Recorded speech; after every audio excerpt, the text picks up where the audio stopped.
Yes, guys. Yes, people. Welcome back to another live stream. Welcome back to another video. We got a lot of you guys in here from the start as well. So big up every one of you, man. Who are locked in. Smash the like and subscribe button if you guys haven't done so already.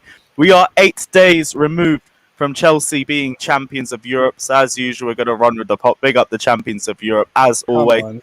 And big up everyone who did not watch the England versus Romania game because I missed it and I heard it was like watching paint dry, which is exactly what I expected in the first place. Anyone here actually watched the England game? I did. Yeah, I watched it. Entertaining or shit show? No. Not entertaining at all. Yeah. Completely thought that. Do we even have any more friendly games left before the Euros start? No, it's starting like a week. I don't think so. Okay, good. Right, no more dead football games at least. Now we're going to have something with a bit of meaning behind it. Everyone, smash the like and subscribe button. You know the first we're going to be talking about is the rumours linking Aubameyang and a bunch of other Chelsea potential strikers as well to Chelsea. Cos and Tyrese, I see you guys asking for the link. I'm going to send it over. Ryan, I see you as well. Just give me a second. Yes, there we go. Oh, Gal wants a link as well. Yeah, one sec. I'll throw it over to him too. Yeah, that'll be interesting. Yeah, big up everyone who's locked in. We will go straight into the Aubameyang news because you know what, we might as well just start off with it. And Chelsea are looking for potential Plan B options after Kane, Haaland, and Lukaku are all looking pretty bleak this summer. And our Plan B options so far are rumoured to be Danny Ings, Lewandowski, which I think is mad that you're even thinking of that as a Plan B option, despite the fact that that's not happening. And Pierre-Emerick Aubameyang. Arsenal are rumoured to be listening to offers for the Gabonese forward as they look to raise transfer funds for the summer. And from their perspective, now would be a pretty decent time to sell Aubameyang. He's on the wrong side of 30. He's had his worst season so far for Arsenal. He is on heavily inflated wages. And like we said previously, they need to sell players before they can buy.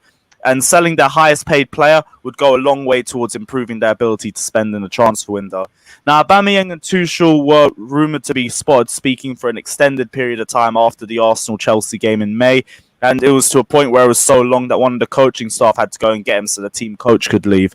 And Tuchel's also said in press conferences that it was a pleasure to have him in the squad. Aubameyang was a fantastic striker and a fantastic finisher. And also said that he's a winner and he has a winner's mentality in him. He said, clearly he can't do it alone, and he also needs a top squad in order to play to compete at the highest level. So he does already still rate Aubameyang as well, and he does still think that there is still something in this sort of player for the future. And if I'm playing devil's advocate, and I try and see it from his point of view as well, I think there's a small case for it. Like, I wouldn't go outright and say, right, put everything on getting Aubameyang and get him at Chelsea immediately. But if you were to tell me that this season he's dropped off because of the massive wages that Arsenal have given him, and also because of the mentality around the club as well, which is something that Olivier Giroud has come up and criticised since joining us, something that Petr Cech has come out and criticised as well since he went to Arsenal too, there could be the idea that if you send him to a club with the mentality and the will to compete for trophies at the highest level, you could get a remotivated Aubameyang, which is okay for a short-term fix. But the only thing that I like about this is that we are looking for a long-term striker. That was the whole aim behind getting a Kane, getting a Lukaku, or getting an Erling Haaland. So getting a Aubameyang doesn't really make sense unless it's on the cheap or if it's for a short-term contract as well. Because really and truly, Aubameyang's only got like 1, 2 at the most if you want to push for 3, maybe. But even then, I think that's a bit unlikely to be playing at the top level. So for me, it's like, I would back this deal as a short-term fix, and it'll be something similar to like the Aguero transfer when we were talking about months ago. And it was like to be, if you bring him in, not to start every game for us, but as a potential option for the squad, just for depth and as a second-string striker for us, I feel like that would be a great option for us. But to have him as our starting forward for the entire season, I feel like it's just a bit too risky for us. And I'd rather us go for somebody long-term, but same way we also saying we need an option that can finish goals right now if we want to be at the same level that we are next season, or if we're just going to be second, third, or maybe even worst case scenario in a top 4 race again because of our shocking finishing. So we're in a bit of a sticky situation where the number one thing we need to get is a goal scorer, but long-term options are looking very bleak for us right now, so we might have to look for a shorter-term option. The first thing I'm going to ask you guys is, what are your thoughts on the potential rumours linking us with Aubameyang, and is it something that you guys are interested in or something that you just want us to steer clear from? Dear God, no. I would take him as like if the wages got cut and everything. I think he is a very experienced striker. Obviously, he is playing for a dead team like Arsenal, so he is going to look bad, I think, in that team. But I would take him on Chelsea if we got no other options. Though he is like one of the last options for me, though. That's the thing. For me, it's not a main option. Like our number one aim is to look for long-term options within the squad, and he isn't going to be a long-term option for us. But if it was what would take us to being title contenders for a season or two, and then we would be able to go and get a more longer-term option, that would work for us as well. But for right now, the number one aim for us is to just get a goal scorer in. Big up Dinishin saying Aubameyang for 1 year will get you 25 plus goals with Tuchel. Looking at the way that he plays, he isn't even really just a getting behind merchant. Like his positioning in the box is not really. Like his positioning in the box is good. He gets on the end of a lot of low crosses, which we've seen this season. We waste so many of them. And in the box, he can score with 1 to 3 touches of the ball as well. He is a good focal point to find too. He can have some strength on the ball, only some. I'm not going to say he's like Olivier Giroud when it comes to hold-up play, but he is a focal point that we could look to try and feed the ball to. And he finishes chances. At his prime, he can finish chances a lot, and we create a lot more chances than Arsenal have this season. If I get up the big chances... Yeah, and you've hit the nail on the head there, though, Lewis. In his prime. Not in his prime. He just come off, as you said, his worst goal-scoring season where he had some horrendous misses. Like, this season, like, he has had some bad misses. I'd also say from this season, we've seen that an attitude is a problem. He's got no drive when it comes to being motivated for certain things. We joke about it all the time, but in all seriousness, this guy turned up late to Arsenal's biggest game of the season, biggest league game of the season. Yeah. Like, this guy's got no drive. That's also, the thing. He's on, what, 300k wages? Like, I'm good, man. If we're paying the wages obviously have to be cut. Like, but again, this guy had the chance to move to any club he wanted on a free, and because the money was good, he chose to stay at Arsenal. Like, he's got no drive about him. How long was his contract before he extended it? It would have expired at the end of that year. Do you blame him having no drive going to Arsenal? They probably no. At the time, it was I do, because there's players at Arsenal that clearly want better for their team. Yeah, but I'd say as well, at the time for him moving, it was a good move. Now, it's like he could have gone, like Barca would have, at the time, were looking for someone. They were rumoured to be interested. He could have gone to a few other places, and he didn't. He chose money. So why do I want? He's like I see people mentioning pay cut. You said pay cut. Like, what's the point? And even if he takes a pay cut, what are we talking? Going from 300 to 200? That's still about what's our highest earner? Nah, you'd have to have that halved. Exactly. No, it's 390, not 300. Sorry, you'd have to have that more than halved. Yeah, like, and even so, that means he's our highest earner on like a 1 year deal or a 2 year deal. But that's why I say the ball's in his court. Like, if he was to make the incentive and to try and push for this move, even with a pay cut, it would show that he's still hungry to compete for trophies. And I think that's what we need to see from him. Because I think this is possible if he wanted it and if he was willing to take the pay cut, because he knows there's levels more of a chance of him achieving the trophies that he wants to win at Chelsea compared to Arsenal. And he hasn't even won the league yet, and he's 31 years of age. Like, all he has to his name is an FA Cup and a DFB Pokal. I'm sure he wants to do more before he retires. Otherwise, what's he going to be remembered for? Nothing. The only player who took a pay cut and that was old was Thiago Silva last season from 300k to 100k. But that's other than that, how'd that turn out? Yeah, but he could have still, because he's 36, he's way older as well. But the point I would say there's a big old difference there, though. Sorry to interrupt you, Ryan. Is he was released, whereas Aubameyang won't be released. This will have to be. We have to buy him. Yeah, but loan 36 could have easily just went to a team that would have gave him that money, took the pay cut, and he was still hungry to play, and it's proven now, obviously. But like Aubameyang and most old players, there's only a couple anomalies, but most players, they're not going to take that pay cut, man. And he's not even like a Ronaldo with that top mentality.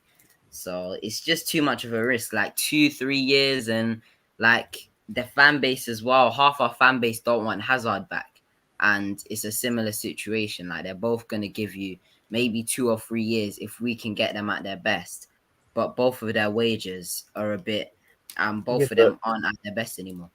You're asking that like for a maybe to get them at the best rather than investing in a long-term option, which if they're young, they can be trained to play the way that Tuchel wants, and they won't be on as much wages. And if at the very least, if it doesn't work out, this club will be able to sell them for a profit, or at least not a loss. What if you got them on a free? What if you got them on a free?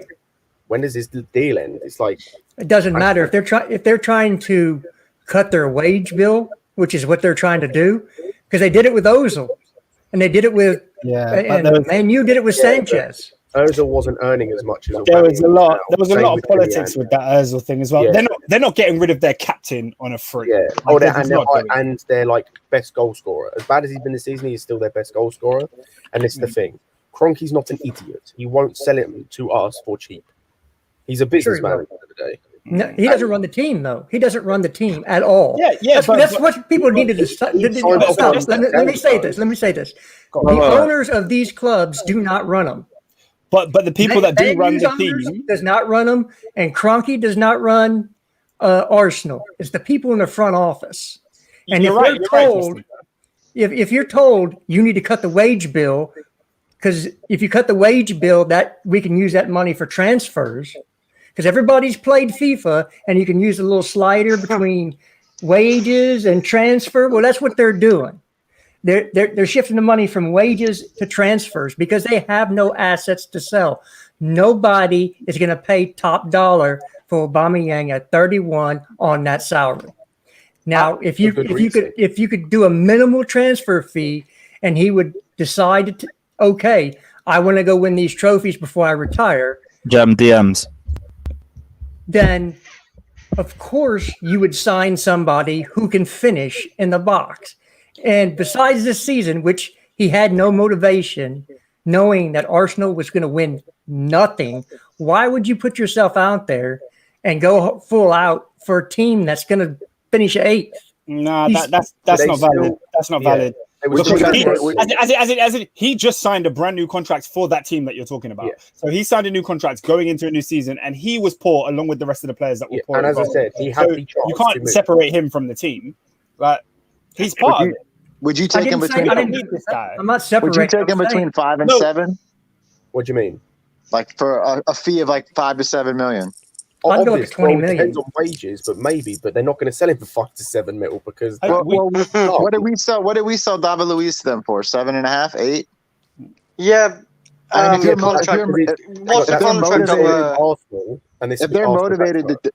I understand. If they're motivated to dump him, like we were motivated to get rid of Luiz, I mean, you could. It's not out of the question that they would have a small fee for him. Is Aubameyang the answer to our problems, though? No, absolutely not. No. We can look at our situation.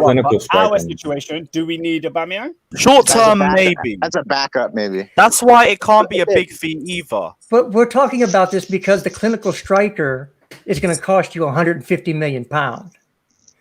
Clinical striker. Yeah, but we need someone who could do more than scoring. Exactly. As well. Again, and I've said this before. If we're talking about we need a Haaland, we need a Kane, and we need a this, you don't. Mm-hmm. If you actually as a scouting team go out and find someone that fits the mold of what you want, that's going to score you goals, fit in the system perfectly, you could find someone for no more than 50, 60 mil. Now, Scott, listen, bro, we gotta go into the upper echelons, man. We just won the Champions League. Let's go and get a look, bro. We just won the Champions League, bro. Let's go and get someone who looks serious. Liverpool did that with free forwards, none of who cost over. But look at them now. That let them down because their squad depth wasn't good enough. I want quality players, bro. Yeah, their front three is not the problem. It's then who they've got on a bench. I'm talking their front three. None of them cost more than 40 mil. And Salah, his first season back in the Premier League, smashed all sorts of records. And they can now potentially sell him for probably double what they signed him. No, I read Aubameyang. I think he's a top striker, but like, and you do better. How much? Do better than him. How much would it be worth for Aubameyang to come to us? We win the league, and then Arsenal have to do would honor guard for Aubameyang in a Chelsea jersey? Don't. How much would that don't be put worth? that thought in my head. Don't do it. Don't do it. Because that's pretty priceless worth right it. That's there. one short term, and also I'm a tribal dickhead like that. Like I'll run with that. That's beautiful. But Myron's saying it perfectly. This is the sort of thing I'd take him for. A reduced fee like 25 million. He'd have to be on around the 100 to 150k a week wage bracket for me. You could get the best out of him for a year or two, while you try and look for a longer term prospect, or you try and build the prospects that you have within the squad as well. But 2 years would be more than enough time for you to find your long term option while you utilize Aubameyang to the best of your abilities. I think people are forgetting, when last summer Lampard didn't want Werner, you know, he wanted Aubameyang, he wanted James Tarkowski, he wanted Declan Rice, and instead of James Tarkowski, you obviously got Thiago Silva. You didn't get Declan Rice, and instead of Aubameyang, you got Timo Werner, and Kai Havertz was a board signing. So why last year, even if we won the Champions League this year, why last year we didn't want to sign Aubameyang because he was too old, and then to go a year later to just contradict ourselves and go and sign Aubameyang. Blood clot. But I want to make sure because last summer we said he was too old, and that's why the board didn't sign him for Lampard, and they gave him Timo Werner, who was a younger option. So Aubameyang is not going anywhere for less than. Have you seen the guy's lifestyle? He's not going anywhere for a minimum of 200 to 250k a week. I'm telling you now. We won't get that. But it's lifestyle versus trophies. Like I'm trying to look at this guy's mentality. Does he really want to end his career with 2 trophies? Yes, he's fine. Guys, he's fine. Have you seen this guy at all? Like followed him on Instagram, seen his cars, seen his life? No, but I've seen him. No, but I've seen it. But this is the thing. He is at Arsenal. They have no mentality. They have no drive there. He signed a contract to stay when he could have gone anywhere for free. And Barca would have paid his wages. Right, but also he think could have about left Arsenal. He had the perfect opportunity to go and sign for a big team. As Scott is saying, he scored 22 goals for Arsenal back-to-back seasons, and his contract was coming up. He could have gone anywhere. He signed a deal for the money to live in London, and so he could wrap his car in gold paint. Like he's got a flipping gold Lamborghini that's like shining. No, because here's the thing. He would have left last January, correct? If we wanted to, right? He would have left last January. But the reason why we didn't pursue that is because of how much Aubameyang would have cost to move mid-season. Arsenal were not going to get rid of their only good player in what was the worst season in 20-plus years for them at that point. But then obviously, by the time the FA Cup final happens, we've already moved on and we've got Timo Werner into the club. He was already a Chelsea player by that point. So he wasn't going to come to stay at Chelsea, and London was already a big reason for why he was staying regardless. So, yeah, he holds the contract for 1 more year. I get that. Why did we go from you see the same thing happening 2 years ago, 2 years in a row. You can see the clear and obvious decline in Arsenal Football Club. You're not going to give a shit either when the team isn't working. That's why I'm saying, let's see what he's saying now. Lewis, is he still... Can I explain why I disagree? Like people keep saying, "Oh, Arsenal's mentality is horrible. That's why Aubameyang's mentality is horrible. And if he comes to Chelsea, it would change." Bro, when Van Persie was in there in that mentality, he said, "No, I want to leave and win trophies." He went to United. Sanchez did the same thing. He said, "No, I want to leave." Yeah, Aubameyang has been there. He had the opportunity to leave, and he signed the contract for the money. He's staying there. This is his life. He likes to be a footballer. He likes to enjoy scoring goals and doing Batman. Right. I'm just gonna get Gallon. So jump back in about 10 minutes, G. Also, I want to make a point on the like tribalism thing. If we're looking at this tribally, then as well, why are we giving Arsenal money? Why are we taking that wages off that budget? We don't need because they have a lot of areas in their squad that they need to fix up. Yeah, but why are we giving them that chance to do it? Yeah, because here's the thing. We're only going to buy him for a reduced fee. It'll have to be like around the 20 to 30 million mark. No, but they're not going to sell him for that. You're having a laugh. But it was also they're going to have to. It's the only way he's leaving. Guys, we have pictures of Ashley Cole and Giroud holding Champions Leagues. It don't matter about Arsenal. Who cares about Arsenal? Well, let's hear it from the source. Let's hear it from the source. Get your Arsenal logo out of it, bro. Yeah, how much do you guys think is reasonable to pay for 20?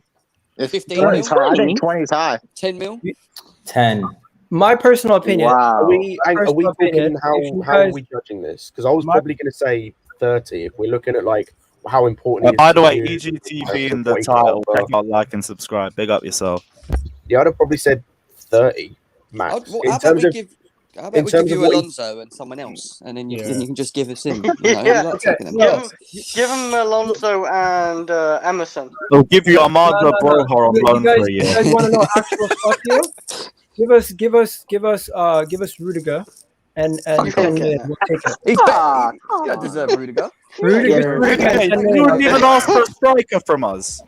No, I don't want to You had strike. Tammy Abraham. That's it. I don't want 40 Tammy mil. Abraham. There you go. We can switch. Same I don't want price. Tammy Abraham. Tammy's Because in my opinion, you guys are silly. Because stop going for Lukaku's, Harry Kane's. You have young players with scope to grow. Those are better for you guys. Haaland would make more sense. Patson Daka would make more sense. No, he doesn't. Go for these players who are young that have the scope to grow and get you guys from where you are to becoming superstars. And you don't make stars. You guys always buy the ready-made stars and spend all this cash. That's shame. Mason Mount. Invest in your whole squad across the board. There's no need to always Mason Mount himself. Perfect example. Your own fans criticize him the whole season. At the end of the season, you're carrying a Champions League trophy with him in the midfield. You don't care how you get the player. I get that, but it's probably the inexperience of our attack, which is why it has been so poor this season, We regardless. just need a clinical striker, innit? We need a clinical experience. striker. We have youth in our team. We experience. now need experience. Okay, so how about this? If you guys want Aubameyang, only way Aubameyang's being sold to a Premier League team is if you give us a crazy offer. Like right now, Aubameyang's probably worth, I would say 25 to 30 million. If you guys give us 40 mil, we'll bite your hand off. But I don't really think we're gonna sell to a Premier League rival. You want 40 million? How's Tammy Abraham then? Okay, if you offer us Tammy Abraham, we're not gonna take it. As a club, we're not gonna take Tammy Abraham. We're not gonna take a striker from Chelsea when we currently have Aubameyang and Lacazette. If you're gonna give us something, it's gonna have to be in a position that we need something. You guys don't have a right back to offer us. We're not going to take Reece James off you guys, obviously, because it doesn't make sense. You guys. Reece James. No. Hear me out. You guys aren't going to give up Reece James. You guys aren't going to give up any of your midfielders. You're not going to give up any of your. You could have defenders to us. So it doesn't make sense as a swap deal. For Chelsea, Aubameyang makes sense. For Arsenal, to give Chelsea Aubameyang doesn't make sense. But if you gave us 35 to 40 million, we would probably bite your hand off for it. Why would you not take Tammy Abraham? One sec. Why wouldn't you take which American? One sec. Dinishman's saying Tuchel made Aubameyang, he will work with him. That's another reason why the rumours are even going around. Stephen Featley saying thanks so much for coming on the quiz last night. I want Aubameyang sold, but not to a rival. It's bad enough you won the Champions League again, but I can't rule it out with Arsenal Banter FC. Van Persie 2.0 again. If we won the league, it would be hella similar to that. I appreciate it. And everyone check out S Featley TV as well. Arab saying Vlahovic and Isaac are great strikers and they're young. And I get that, but we need experience. We're not looking for young strikers. We're looking for finished articles. That's why these names keep rolling around. Isaac is not a great striker. He plays in La Liga. Please, let's not. Quit rating some of these. One at a time. I was just saying La Liga is not. We smashed the top two teams in that league. And Villarreal smacked the second team in our league. We can't the second team in that league smacked the second team. We can't be going. We can't be going for these Isaacs, these Daka. This Daka guy plays in the Austrian league. Yes, his stats are good. Don't get me wrong. He's scoring great goals. But who's to say that he's going to come to Chelsea and score the exact? Someone's got a mad echo. It's not me. I can hear myself talking. It's annoying me. Yeah. Wait, someone's just muted and it's good now. Is it right? Who said what? I had myself on mute when it's all going on, so no, it's not me. Everyone on mute. Then everyone on mute. Right, talk. Yo. Okay. Yeah, that's gone. No, it's not gone. Oh my god. Is it me? It might be you, Oscar. It's Oscar. Oh, damn it, it's Oscar. I know I saw Adama, it's fine. But go on, Jem. What was your question anyway? Because I interrupted you. I was just saying, with Isaac and Daka, they're not they're risks again. You know, they're not. Who's to say that they're going to come over and score 20 or 30 goals a season? Oh, I know my life. Daka's doing it. I know Daka's doing it. But look, there you go. 23 big missed chances in that league. We don't need that. Yeah, no. We need experience. We need someone that can put the fucking ball in the back of the net. Proven. Who we getting? You know what I mean? Like, So you want to take The Haaland? market is so short, though. Will you be willing to do a swap deal for a centre back like Rudiger? Because we'll take an experienced Zuma. centre back. No. You can't Zuma. Or as a club, There you would you be willing to spend 40 to 35 million on Aubameyang? Fuck. I would. No. 40. No way. No. I he's would. been I'd go 40 million 40. on OAP. You're talking Gal, about. you know, I'd go Gal, 35 you million know max. you're not getting Rudiger. No way. No. You might I'm get just telling Zuma. you. I'm telling you. Million pure cash for Aubameyang, and that's it. I couldn't go higher than My biggest How issue much? with Aubameyang is not his 35. fees, it's his wages. 35. It's his wages. That's I'll my take worry. 35. I'll take 35. That's Gal. not a problem. My worry. Y'all with- don't know, but Gal wanted him gone last summer. No, My my worry- logic is we are in a full Right. rebuild. We cannot have Aubameyang in here for the next 3 years as a senior citizen. I would rather give Lacazette one more year contract so he can work hard and get a deal somewhere else. Get rid of Aubameyang now for 35 million. Take that 35 million, go buy a midfielder like Bissouma and fix our midfield because we're screwed. But you guys, if you guys want him, you need to give us more than 30 million. The thing is, like Erling Haaland. You know, I know everyone. Oh, yeah, continue, man. Yeah, go ahead. I was gonna say it's actually doing Arsenal a favour taking Aubameyang off him because of their wage structure. So we should just back away from it. It's a mess. So I wouldn't go over 30 million for Aubameyang, and it's depending what wage Aubameyang asks Chelsea. Exactly, If he asks over 200k, we turn him away. We turn Aubameyang away. No, but here's the thing. Aubameyang has to know that it's a step up. What? 30 million plus if you guys win the league or Champions League For add-ons? 5 million return clause. That's fair. That's fair. That's No, fine. But If we won the I league, have a question. Yeah, if we won the league, that who is gives fair. a damn? If we won the But league, yeah. who cares? They can have 5 million. Who cares? But No, I have, because but I have a question. we got we an doing it extra in like 6 a year million or two when we need to sell him and he's on 300k a week. But he We wouldn't got- be if he came to. We won't have to to Chelsea. have How do you know? We We've got already 6 seen million that he more is from Oxford motivated by Chamberlain winning money. the Champions League. Because we will not, regardless of the rumors, we will not break our wage structure for Aubameyang. Well, then there's no point in having this conversation. Yeah. Especially for No, someone there is a point, because what does Aubameyang want to do with his career? Does he want to be known for an FA Cup and a DFB Pokal? His decision last summer. He made his decision. But that's because we were gone as an option. We weren't an option anymore by the summer because we had Werner. He had other options. He had What other other options? I really didn't hear any others. His other options would have been to wait. His other options would have been to wait out to the end of his contract, and then this summer he could have picked. He would have been a free agent. He could have picked wherever he wanted to go. He couldn't risk it. He couldn't risk it because one thing. Is he on 300k? One thing. Yeah, he's on 360. No one's paying him that, but Arsenal. Nobody. Okay. No way. Exactly, and he chose the money over going somewhere else to win it. I wouldn't blame him for thinking they could go on. Aubameyang's still a good player, especially in a team where he has goals all around him and he has midfielders that can create service for him. So no one here saying if he's a bad player. If you're worried about the money, I genuinely believe he's willing to take a pay cut. He's at this point of his career, he might even move for a pay cut. But the question you have to ask yourselves is Chelsea willing to take the money from and help Arsenal in this situation? But it helps us. I think more than it we helps would, you. only because you need a lot more than just one signing to get you guys back to the top. So we wouldn't be directly responsible for anything like that. And It would plus, still you be in still- your you hands still have what to do with the Arteta. money. So no, I don't think the thing is, I don't think Arsenal will sell Aubameyang, especially like if you look at how Arsenal is right now. I don't think Arsenal will sell Aubameyang, especially like if you look at how Arsenal is right now. Sell Aubameyang, especially like if you look at how Arsenal is right now. What the? Tyrese, what's wrong with your mic, bro? That ain't me, bro.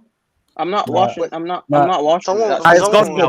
It's good. Yeah, right. As I was saying, yeah, I don't think Arsenal will sell Aubameyang to us because, like, especially Kroenke's know right now that they're underneath a very, very toxic relationship with the fans, and selling Aubameyang, a star player that the fans really love, would just like do them much worse, and like just basically saying that they're throwing the fans under the bus. They're not going to do that. I don't think they're going to get. The only way Pierre-Emerick Aubameyang is going to Chelsea is if you guys come and blow us out the water with something we cannot refuse.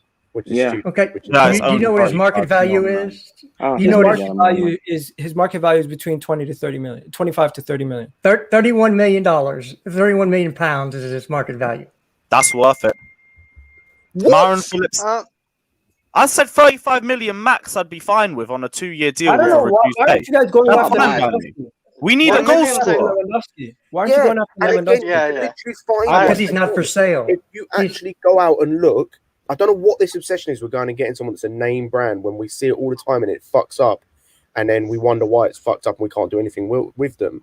There's, like, if you go out and scouted, so we have a scouting team for, you could find a clinical goal scorer for the same price or a little bit more that's considerably younger, won't have as much wages, and you can sculpt and mold to the system you want to play. All it takes is some scouting and some conversation between Tuchel and the scouts.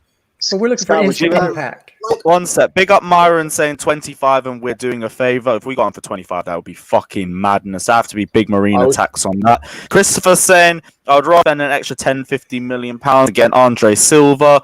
You can play in the striker too and pair up nice with Havertz. Bro, we said this numerous times on these streams. I don't want Andre Silva still. 1 season wonder. I can't have that. He's very good, but I want a more proven striker. Like Scott, would you take Ivan Toney over Aubameyang? What? Honestly, depends on the fee. As a like a starter, no. Listen, that fee would probably be around 35. Chelsea not a bad championship striker. But that's what I'm saying again, and people just want the name brand thing. And like, genuinely, who's a name brand striker that we can get? Genuinely, bar Lukaku. If we spend the money, we could get Haaland. If we spend the money, we could get Haaland. Haaland's had 1 or 2 decent seasons at a sort of top level. If people don't want to include the Austrian he's had two astronomical. Dominic Calvin Lewin. No, but that's my point. If people don't want to include the Austrian league or whatever, but that's 2 years. Yeah, but bro, he's 20 and scored like 40 goals in a season, bro. And he's the top scorer in the Champions League that we just won. To play devil's advocate, he's playing in the same league that Werner played in. And Werner got but he scored 10 Champions League goals two seasons in a row. The Champions League thing is fair enough. That's my whole point. That's my whole point. Is that's not experience, and it's not someone proven to the extent of what we're saying with Aubameyang or with Lukaku. Aubameyang last season scored 10 league goals. Haaland scored 10 Champions League goals. That's the level we're talking. No, I know, and I'm not saying I wouldn't take Haaland. That's my whole point. Is Haaland, if you want to look at it in a nutshell, is not experienced, and bar the Champions League thing, is not proven on an extended period. What would happen if you guys took take Haaland? That's not saying I wouldn't take him, but that's my point. Is we keep saying, we want a name brand. Genuinely speaking, for Haaland and Lukaku, who is a name brand we can go and get. What would you be upset if you guys went for Danny Ings on a free?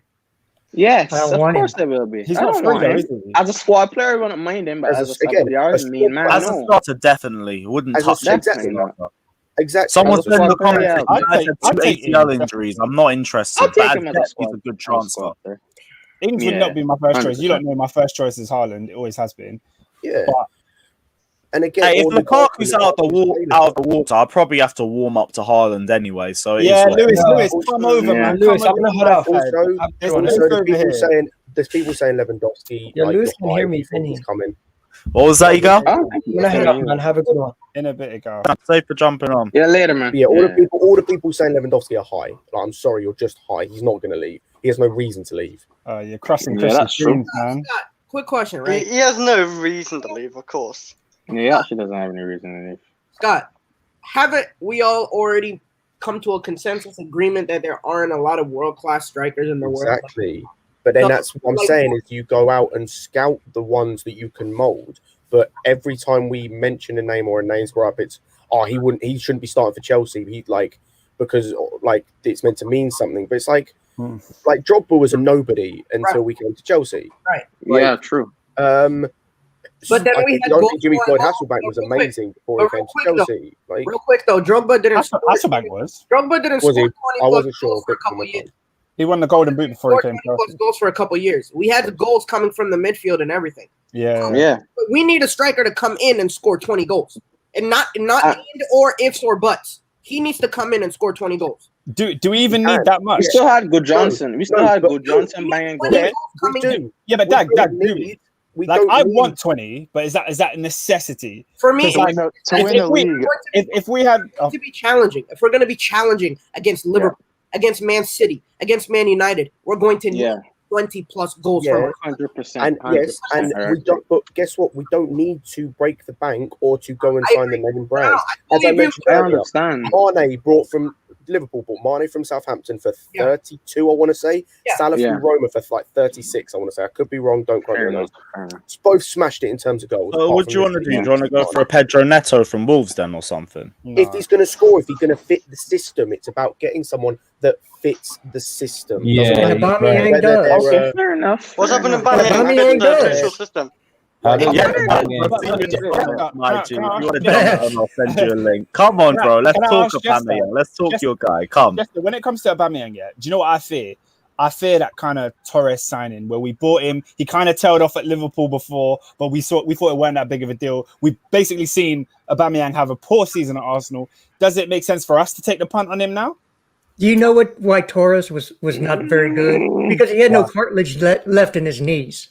Yeah. Okay. Yeah, that was because the medical staff didn't do their due diligence when they signed him.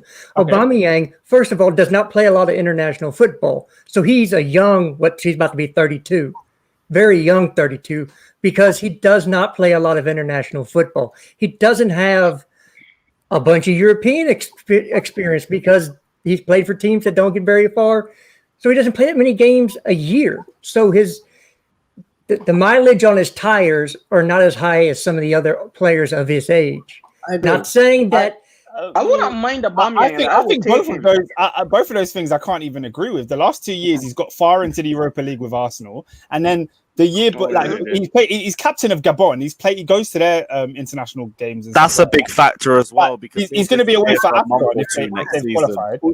He had a chance to score in the semi-final second leg to get it 1-1, and he missed. So he misses big chances as well. If we want to we're criticising Werner for doing that, Aubameyang does it as well. Can I say, Scott? Chris, go for it. But Dinishan says just like Thiago brought experience, Aubameyang is the same, similar, which is what we're saying we need in a striker as well because we have too many young players. We need experience next to it. But go on, Chris. What were you saying, bro? I was gonna say every best striker in the world has missed chances there.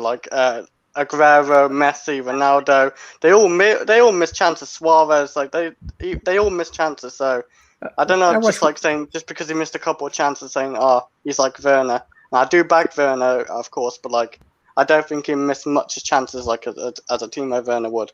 I think Aubameyang is similar to Werner. 1 second. We're not even thinking about it this way, right?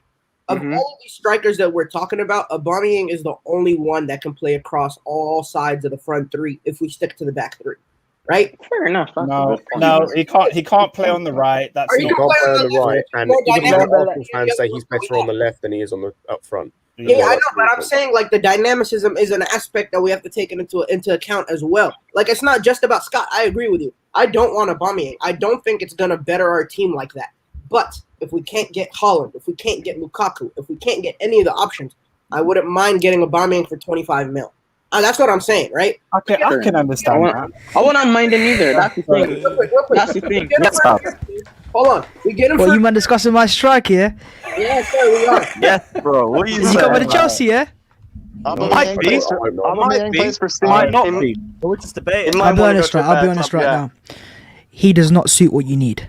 Pierre-Emerick Aubameyang is a player who you've got to play to his strengths. Tuchel's built a team that, it's a team first before individuals. And Aubameyang needs to be the main player. But then saying that, Tuchel had him at Dortmund. He scored 45 goals a season there in all comps. So Tuchel can get the best out of him. He would score goals at Chelsea, he would. But he is declining. Clearly declining. Yeah, that's the thing that's going to try and say. On the pitch, or do you feel like it's just his mentality that's gone down this season?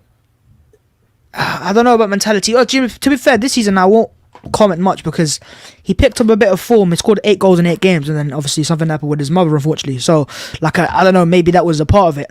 But in general, he's been class for Arsenal. But this year, I've seen a decline in his overall. Just, I don't know, man. He doesn't seem like the same Aubameyang. Maybe it might be COVID and stuff like that, or I think he had malaria and obviously he had personal issues as well.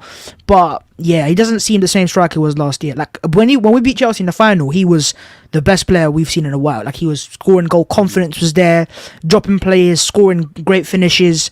I think he scored 2 goals in the semi-finals as well. I ain't seen that Aubameyang this season. I know, but you also just named a bunch of different surrounding issues behind this season and why his form was it might be. But to be fair, I will say, if Chelsea made a good offer, I think Arsenal would accept. I think Arsenal would accept. I don't think it's just Chelsea did accept. They realised with Aubameyang, they gave him a new contract because either he'd continue his form, which he unfortunately hasn't, or a club would come in and pay money for him. And if it's Chelsea, then it's Chelsea. I got a question though. But since the whole toxic nature is going on with the Cronkies and the fans at Arsenal, like why will they sell Aubameyang a club favorite, a fan's favorite, to like a direct rival that just won the Champions? He's not even a favorite anymore. Our fans, a lot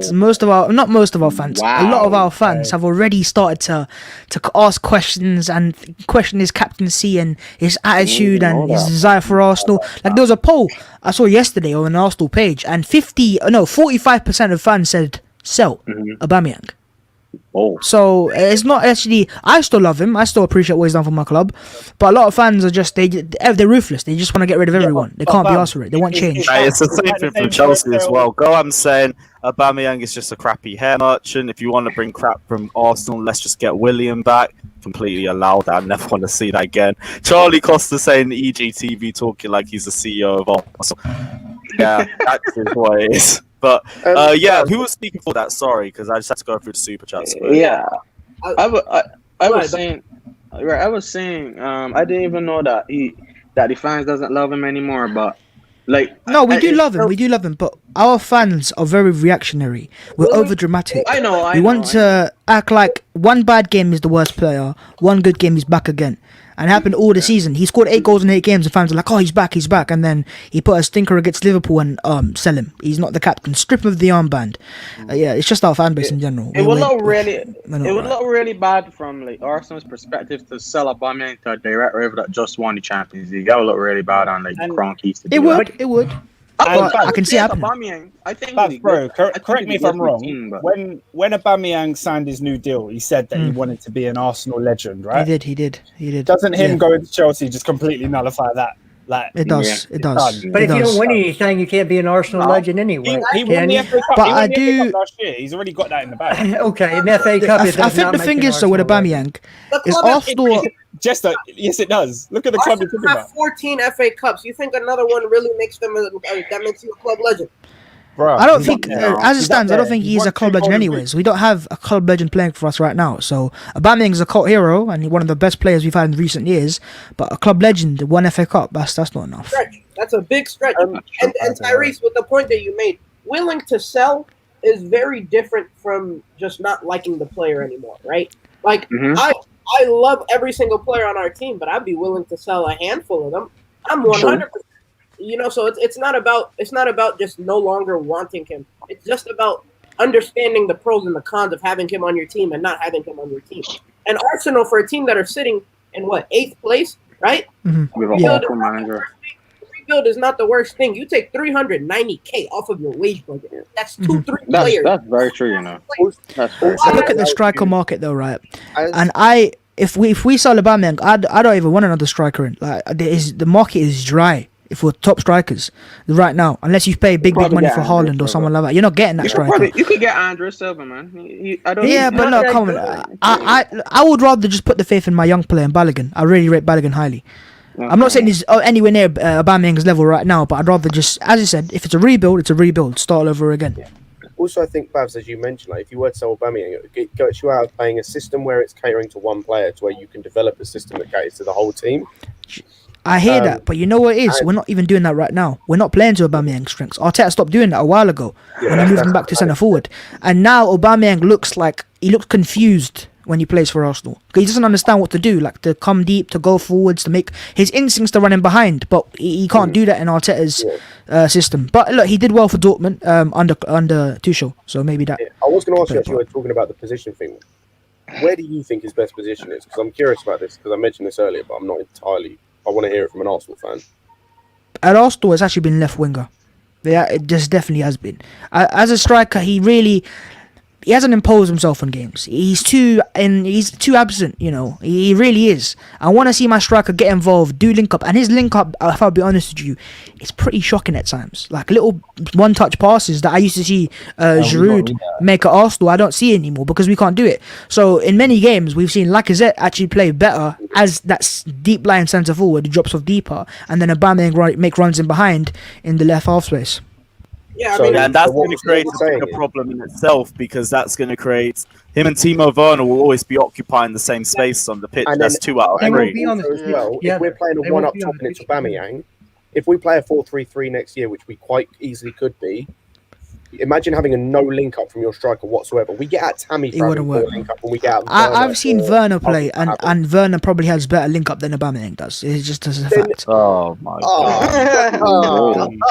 But Aubameyang's that's still okay. He's the better player, but link up is not his game. It really is not his game. He can do it here and there. He can dribble here and there, but overall link up play, like the amount of times the ball goes up to him, and I'm like, okay, Oba, give me a nice little one-touch pass, and he goes wide or goes behind the player or it stops our attack, and I'm like. When we had a Giroud, for example, we could at least play those passes and get Ozil involved and Cazorla, Ramsey involved. There's a reason why we no longer get goals from midfield. It's because our striker does. Our best games this season, it was Lacazette down the middle and Aubameyang out wide. Yeah. Here's the thing. It would literally be in the front three. Yeah. If it was you can see it for themselves, right? Chelsea played Arsenal twice, right? Chelsea played Arsenal twice. The first game at the Emirates, we had Lacazette down the middle. You had Smith Rowe involved all game. You had Martinelli getting involved and Saka involved. In the second game, Aubameyang played up the middle. And what did he really do? Nothing. Smith Rowe couldn't combine with him. Neither could Odegaard either. He doesn't offer that combination play that I would like. But then again, he's a top goal scorer. So if you want goals and that's it, he's your guy. If you make him chances, he'll get you 30 goals a season. But if you want the overall package, link up player, runs in behind, you know, like a Lewandowski, Haaland type player, you're not getting that with Aubameyang. I want Haaland, man. We need that. In the system that Tuchel plays, we need someone that can link up play. We've already seen it. So we're going to play with that's Havertz's job is to link up play. Yeah, but then if we play a one striker formation, Havertz won't be playing there. We're not going to play a one striker formation. It would be Havertz as the furthest forward. But that's the problem, because now you have a problem of who do you put in the team, Aubameyang or Werner, because Mason Mount will take the other position unless we get a right winger, of course. If you there's other ways you can play with it. Creators. There's other ways you can play a 2-striker formation without playing a back 5. You can play a 4-2-4. You can play a 4-2-2-2. You can play a 4-4-2. There's other ways to do it. No, I know, but then how are we fitting all this in? Because say, for example, the front two are Aubameyang and Havertz. Where's everyone else fitting? Mount will have to play in one of the front two, like the two behind the two, if we play a 4-2-2. So we're going to have Werner there as well. So then where's the creativity coming from? Just from Mount? Just from Werner? Like, we're not having any wingers or anything. We're not having... I think it's really difficult for us to speculate on formations and that, because we don't know what Tuchel's doing next season. Yeah, and then say, for example, we continue with this 3 at the back next season. Is Werner just out the team completely then, and we have Aubameyang on the left? Or they rotate, because we're going to play 70-plus games. Cool, yeah, but then we're playing a lot of games next year. But and then to talk about rotation, this is going to probably annoy Oscar as well, is what's happening to the other wingers like Hudson-Odoi, who will take their position. Again, there's going to be plenty of games. He plays as a wing back in the. We've already seen plenty of games this season, and Hudson-Odoi's barely played. We put another player in there. Hudson-Odoi's basically getting no game time. One's going to get cut. Stop trying to guilt trip me into this, Scott. But now you can. I'm just making a point. I'm just making a point. We're looking like getting a striker, and we've just been told that the striker we might be linked with is better as the winger or an inside forward than a striker. So he's then going to take the position in of someone we're already not seeing a lot of. So, like, I'm arguing this out. But listen, though, Scott, ultimately, right? It depends on what Chelsea want from Havertz and Mount. If you want Havertz and Mount to be just providers, then Aubameyang's your guy. If you want Havertz and Mount to get 10 goals a season, then Aubameyang's not your guy. He won't link up with those guys. He wants to make runs in behind, and that's what obviously Werner does. He'll score a lot more goals than Werner does. He's a better finisher than Werner is, certainly. But, you know, it depends. If I think what Chelsea are right now is Havertz is a 15-goal a season player, if he at his best, or maybe 20, and then you should have a striker who can probably get Firmino numbers, 15 as well. You don't need to have a 30-goal season player. That's not what you need right now. You got Mount, Havertz, the striker as well. You got the wingers potentially coming into it. Ziyech can get goals. You don't need an out-and-out striker. Like, you look at what City are doing right now. Yeah, if you had a Kane, he might be better, but but if you look at our conversion rate, the number one thing we do need is a goal scorer. It's the one thing we're lacking.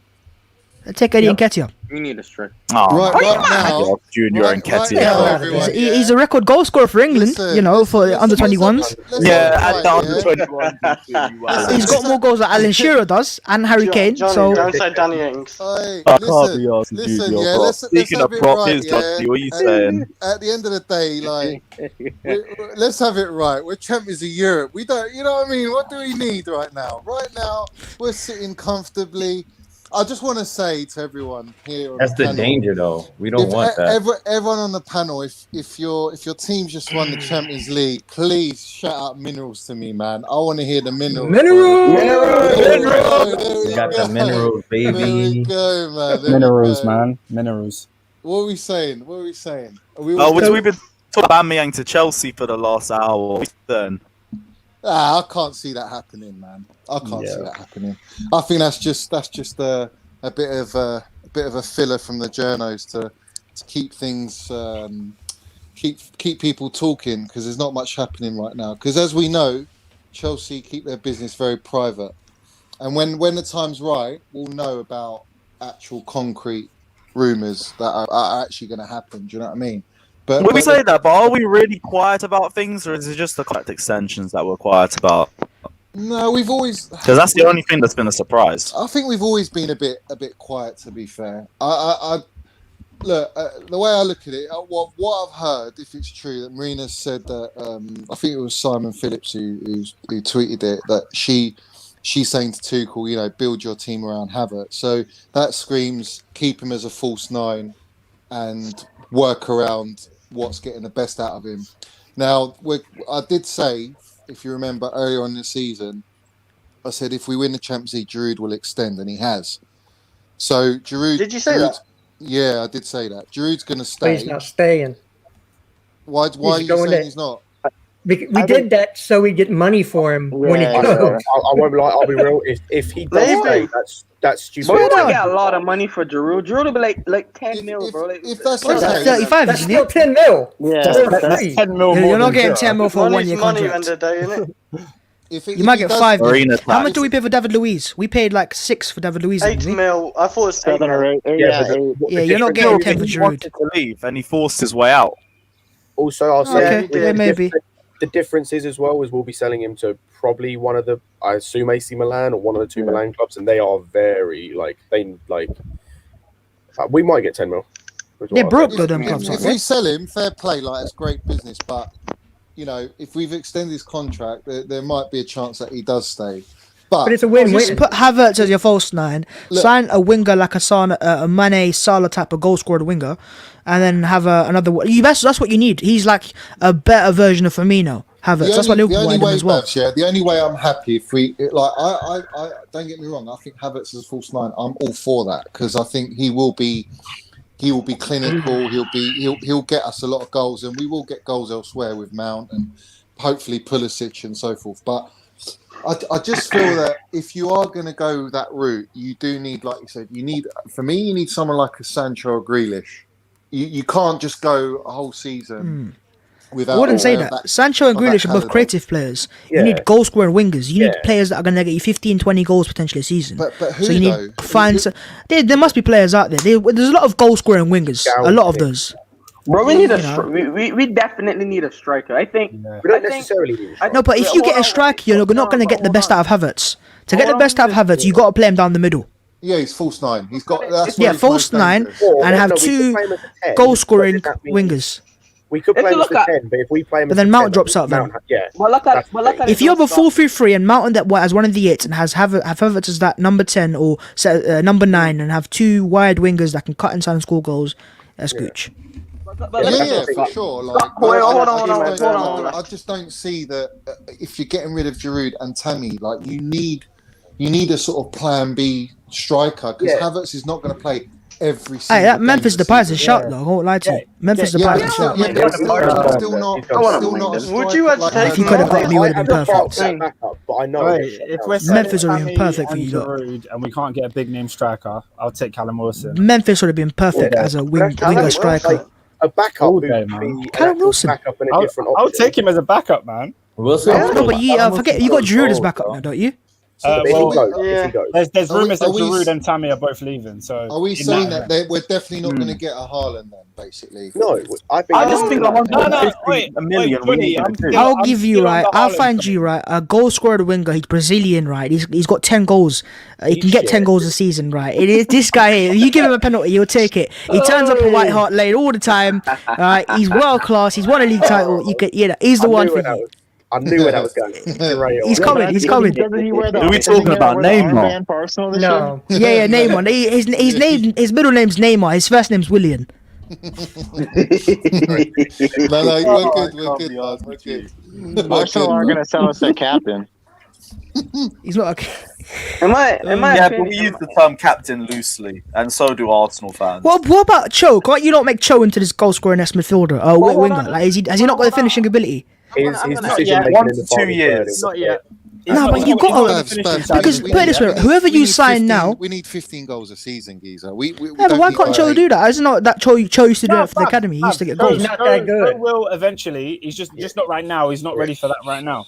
Yeah, but my fear for Cho is you sign a goal scoring winger in his prime years, like 25, 24. You ain't heard me talking about. Oh, yeah, okay, fair enough if you think that. But I think Havertz is gonna play down the middle. Tuchel ain't gonna change that.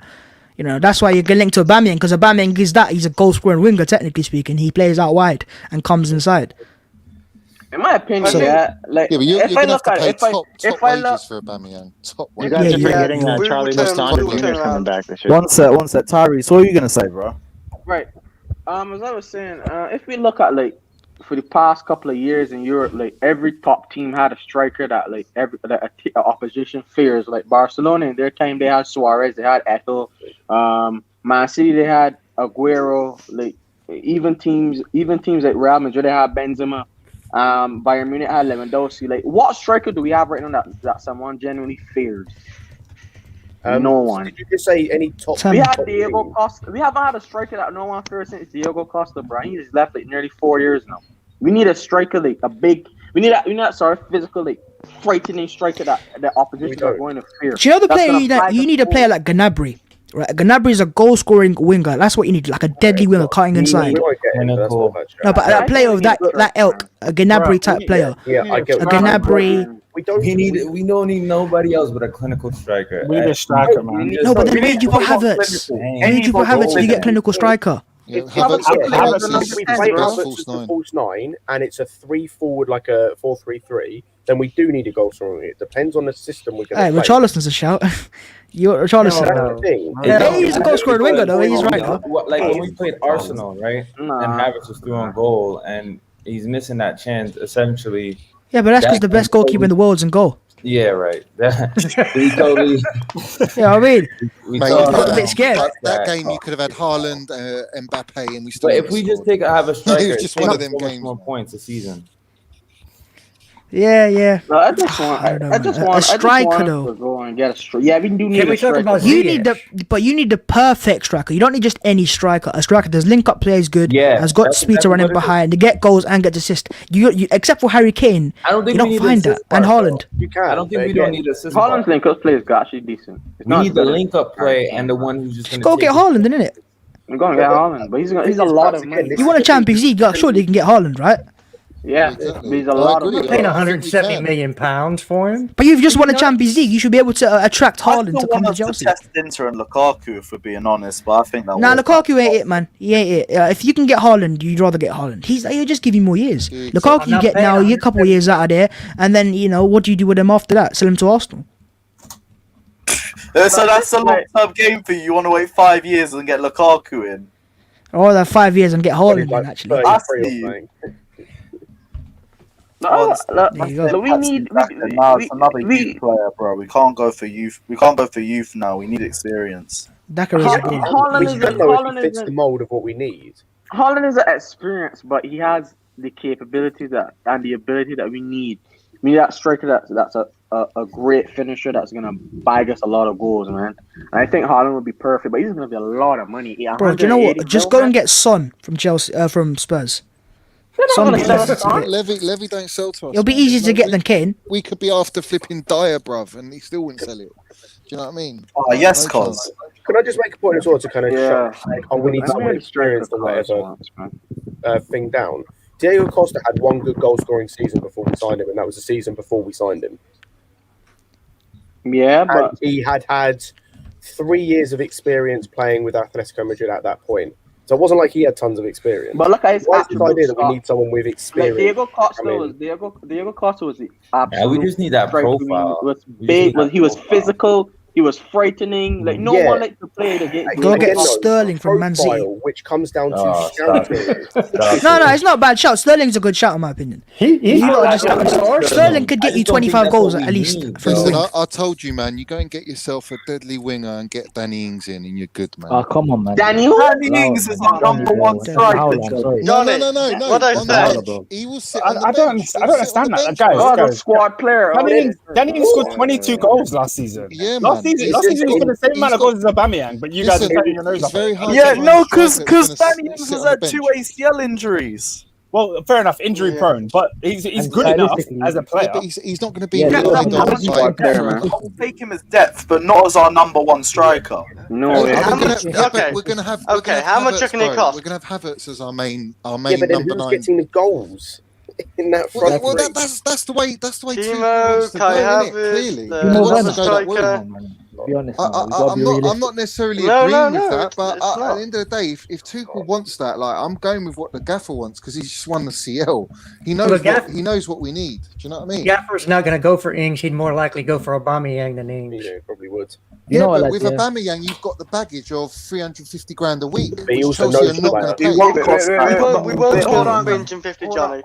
Hold on. Obo would be a massive package. How much is he on at yours, Baz, now? 340 or 350. Yeah, man. So there you go. Massive. I mean, we want for 350 with those wages, and then I don't think he'd take a massive pay cut. He might drop to 200 or 250. Sorry, he won't go below that. It'll be a massive package. He won't be above 200k at Chelsea. I guarantee it. No, he would. He would not drop under that. Yeah, but look at Willian. Willian was less at Chelsea and went for more at Arsenal wage-wise. No, he's actually less at Arsenal. Yeah, he took a pay cut for some reason. He took a in London. 3-year contract. Took a pay rise. No, he didn't. That was a false report from the Sun. No, I ain't believe the Sun. He wanted a 3 years. I heard it all over the place, not just the Sun. No, it's fact. Arsenal pay less money to Willian. I think it's just over 100k a week. Yeah, it's like it was because I heard 220. Yeah. No, it's because we wouldn't give him the 3-year deal. We wanted a 3-year deal to stay in London because of his restaurant. Yeah. We were only prepared for one year or two max. No, you give him 2, and we give him 3. That's what it was. You know what it is, I was listening to the stream earlier, and I was hearing Lewis and Scott's point. Yeah, I slightly agree with both of you, but you know, I fully agree with the point that Lewis is saying is that we need an experienced player in our front line because we've got so much inexperience throughout our front line. And then I hear what Scott's saying about the scouting, which I do agree with, but if you're talking about scouting, the one position where you don't really want to fuck up on is a striker position. You know what I'm saying? Right. But Kazilla, to go to everyone about experience, right? We want an experienced player, yeah? Well, our whole squad right now is experienced in winning the Champions League. If you go to Haaland's, he ain't experienced in winning the Champions League. He's experienced in playing in the Champions League. He ain't won it. Our players have won it. They've got that experience that, let's be honest, a lot of players in Europe haven't got. So I'm more thinking about what benefits the systems that Tuchel wants to play, not necessarily looking for experienced players. Go get Mbappe. Because those, Mbappe's the one. I would love Mbappe. Go get Mbappe. If you're serious and you want to compete with Man City, go get Mbappe. That's mega money. We just beat Man City. Exactly, but if you want to be there week in, week out, go get Mbappe. $200 million, bro. Mbappe's gonna. Bro, if you get Mbappe, bro, that would be the biggest move ever.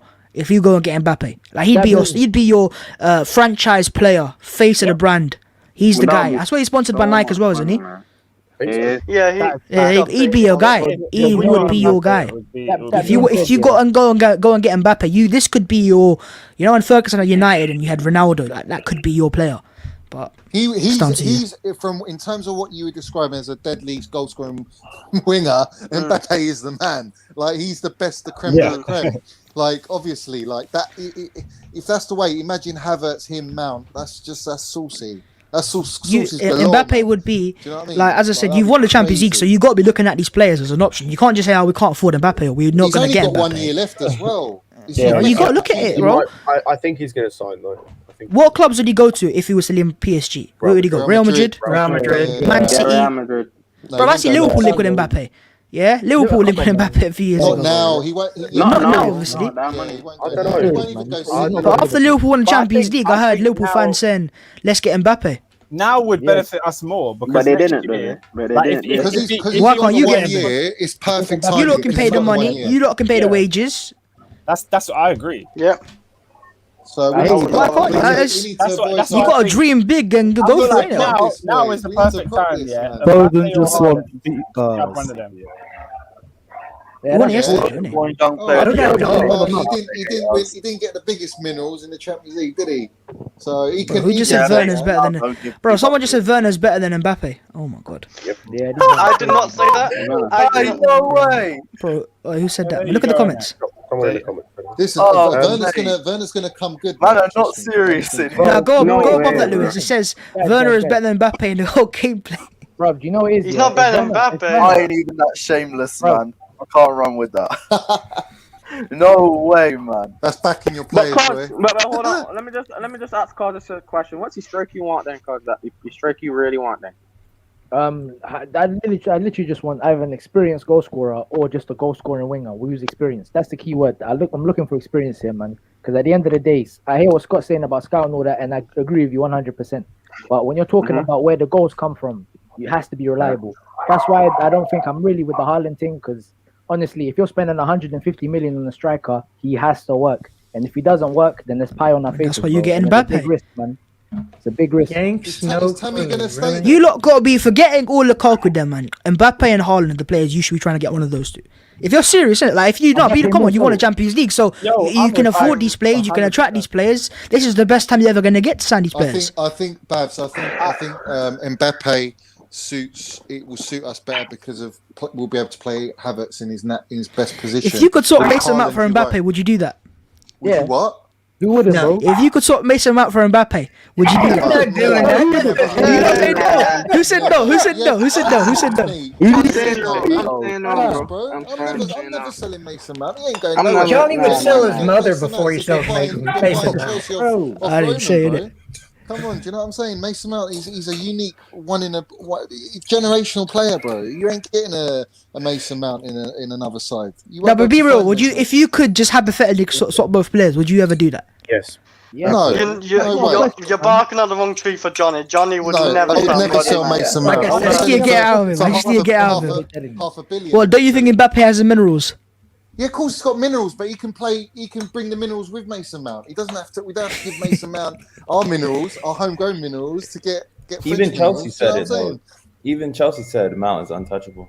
Yeah, he's untouchable. No, he is. I'm just saying, if you could hit it, it would be mad. But Mbappe, let me go another way. Generational. I don't care. Come on, guys, man.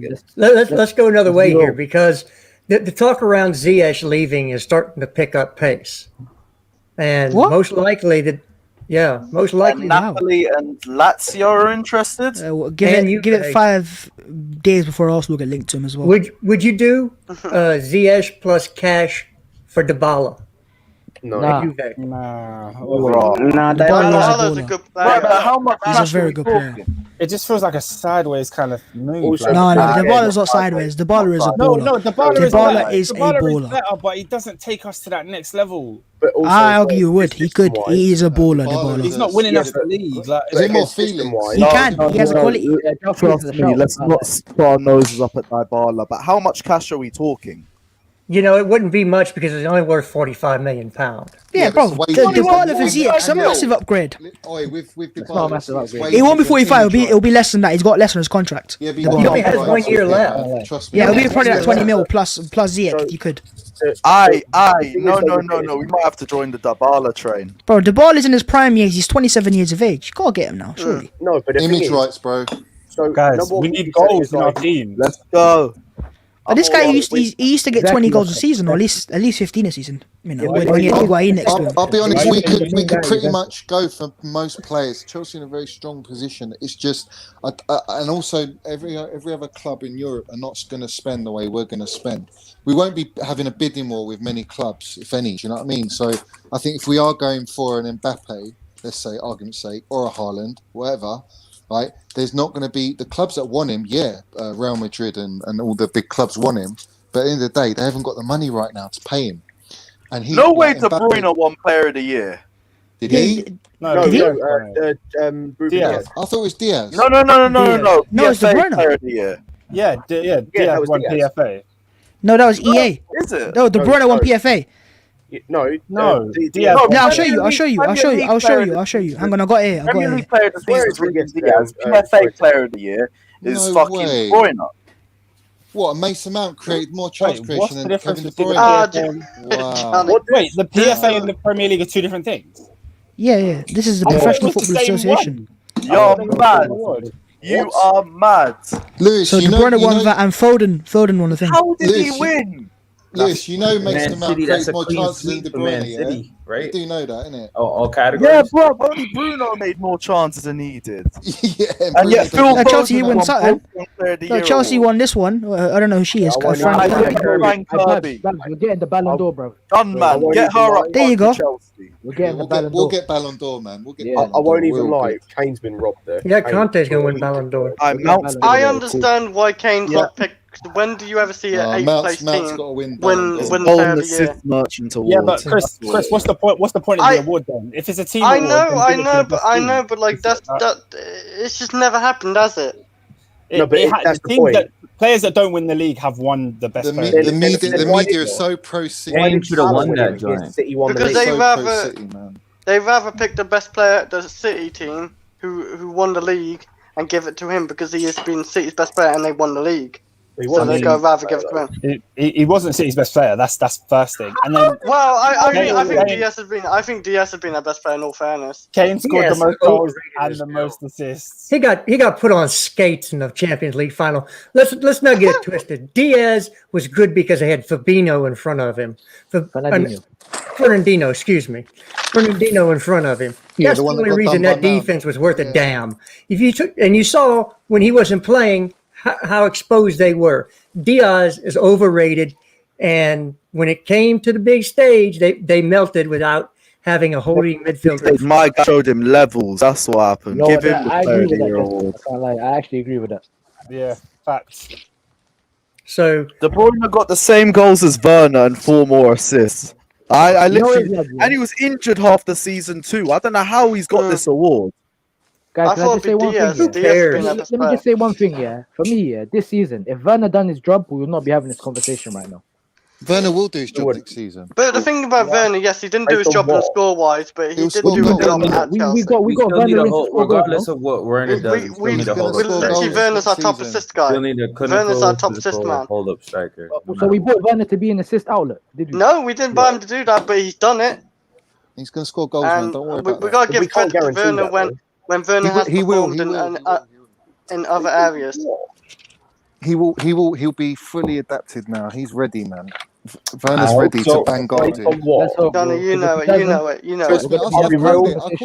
I called it near the end of the season. You know, Cazilla's get about 15 goals. We're having hard conversations, bro. Yeah, I'm the same as you, Johnny. I said he'd be back as well. Yeah, he will. So it's down to adaptation that he missed the cities that he missed. No, I think when you're low in confidence and you're adapting, there's a lot of issues going around. I've mentioned all the issues. I don't have to keep repeating myself, but I think he's a bit unlucky at times. Not for the missed chances.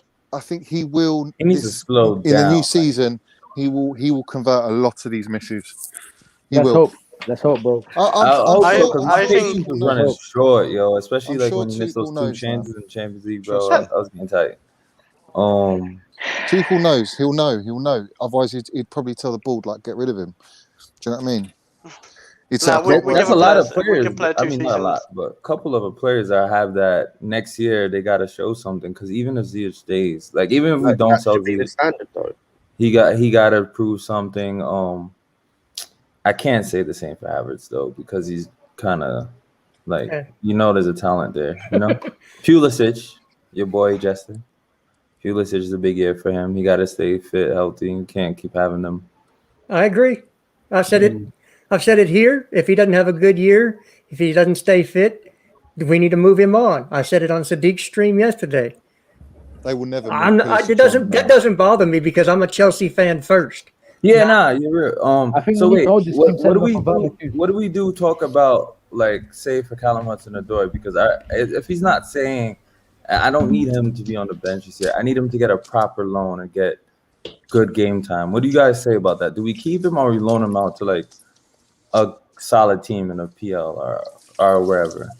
Unless you're bringing in a Grealish or a Sancho, Cho's not going anywhere, man. Yeah, unless you bring in someone like that can cover that, because I feel like this year we kind of did need him a little bit.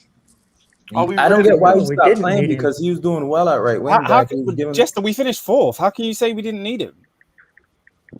Well, I don't think why he stopped playing though? Why did he stop playing? Because he had some good performances. We finished 4th, but I don't think he would have done any better if he started. He was our best attacker towards the end. How can you say that? And one of our best attackers at the start, Tuchel's. Because the managers don't believe it.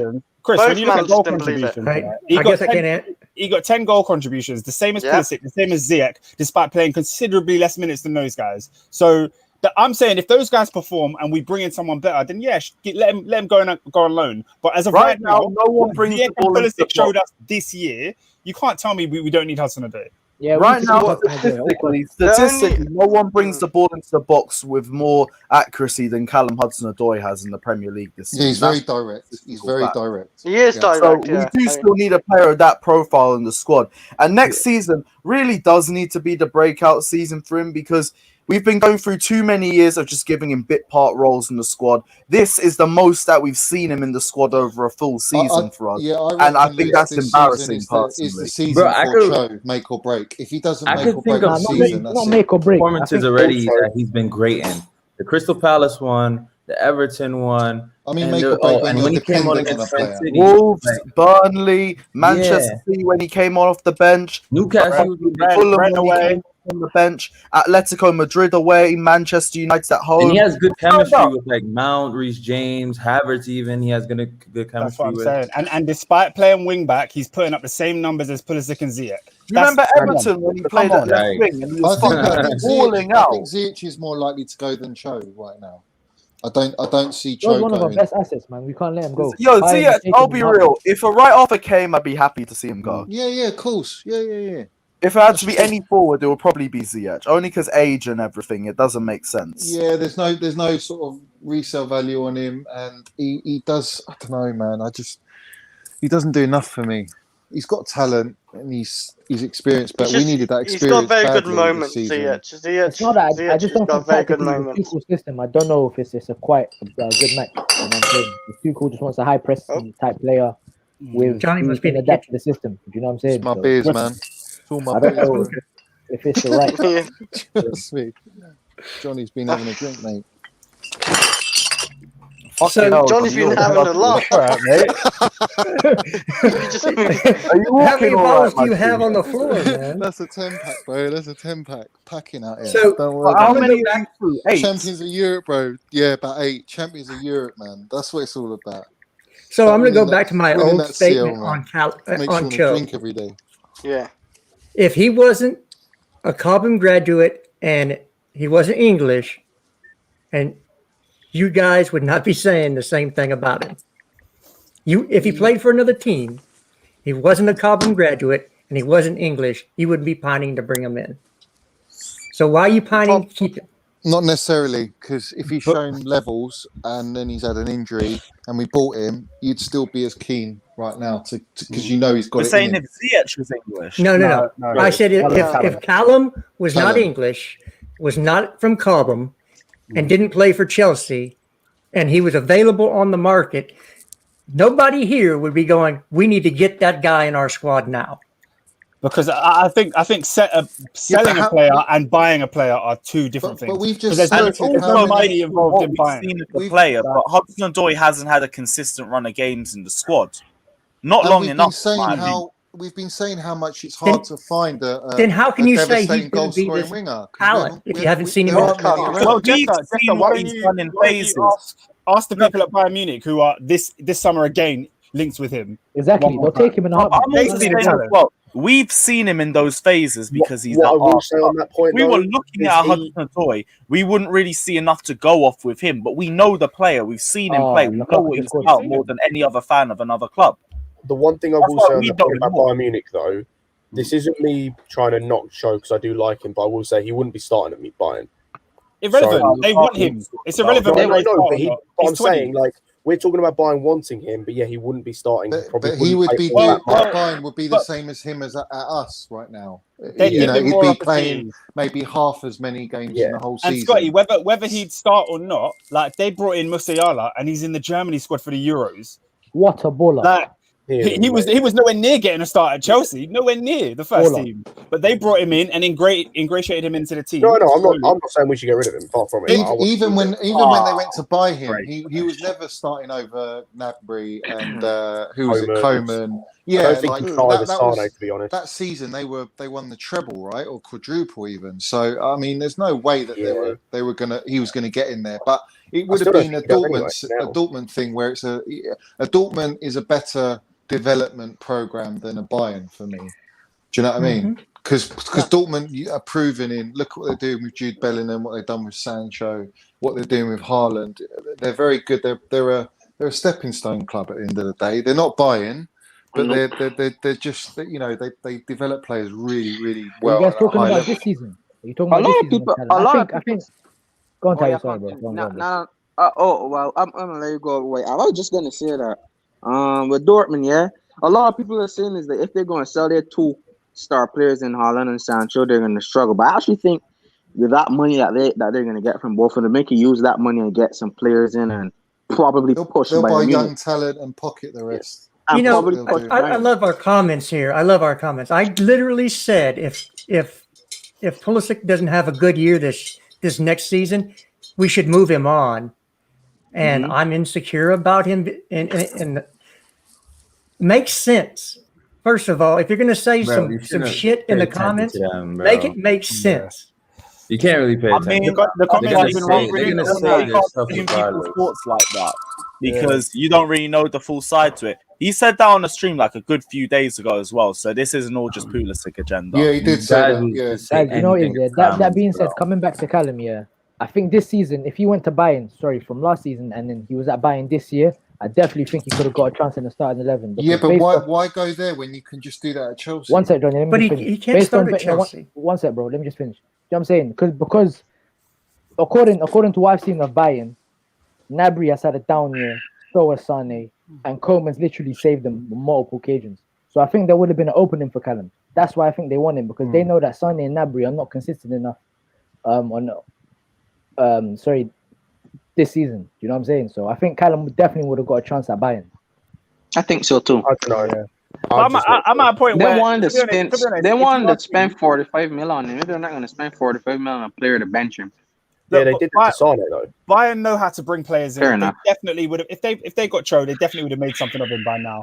My issue is with Chelsea. I don't trust us when it comes to that kind of nurturing young talents. It all lands on Tuchel's head. If Tuchel sees the value in this kid, then we'll see him next season. If he doesn't, then we may as well just let him go. No, we're good. We're good at nurturing. He's not going to develop to a certain point. The only player we've nurtured is Mount, really. But I think Tuchel could work well with Reece James. Yeah, James. Yeah.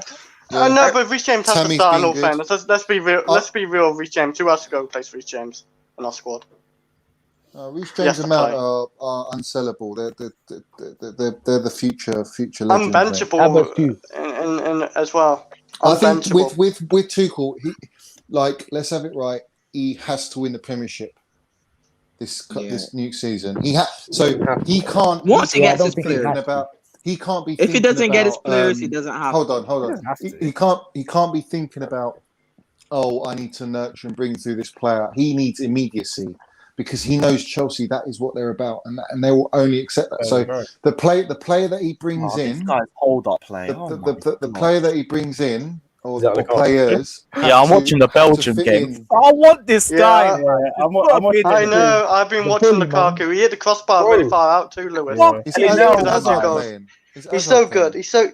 No, he's on the bench. He's on the bench. No, he's on the bench. Oh, Cover's dropping a nice performance in midfield alongside Modric, though. Yeah, I can't wait they got a team midfield on Lukaku. Lukaku, watch, man.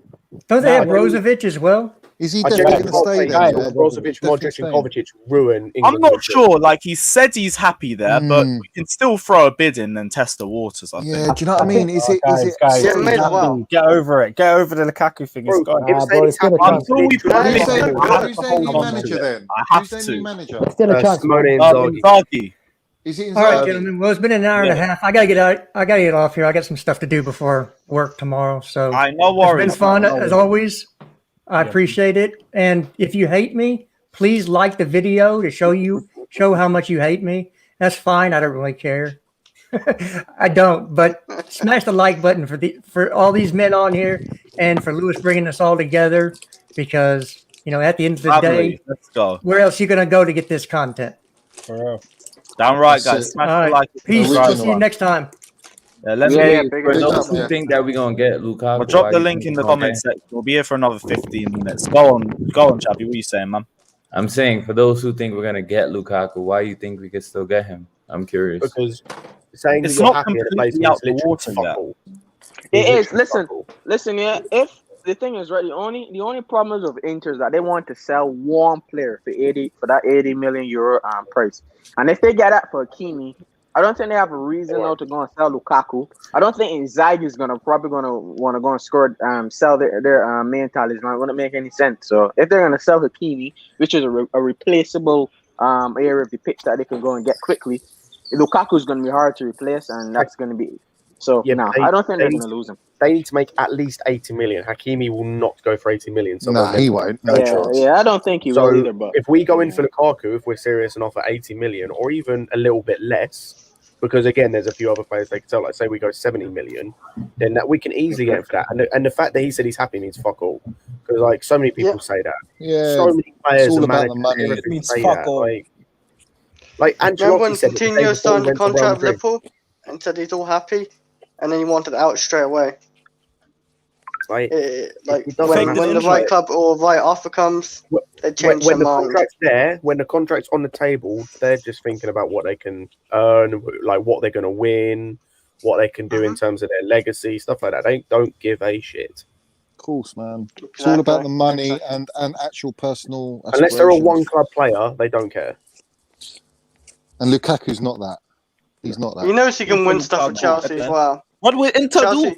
What can they do? Haaland, yes. They're finished. They've seen glory days. They might win a league again, to be fair. How you doing, my bro? Maybe. How you doing, Haaland? Maybe. I'm doing good, Oscar, and you? I'm good, bro. I'm good. Yeah, you excited for the Euros, my G? No, not really, man. No. Yeah, I think silent is seeing that. Talk to me, bro. What are you thinking about this Aubameyang news? Now, listen, I like Aubameyang, man. Everything, cool guy and everything, good goal scorer. But what's the point when you have Timo Werner, man? The fastest white man ever, man. There's no point. Man. There's no point. Timo's got minerals. They're basically the same player.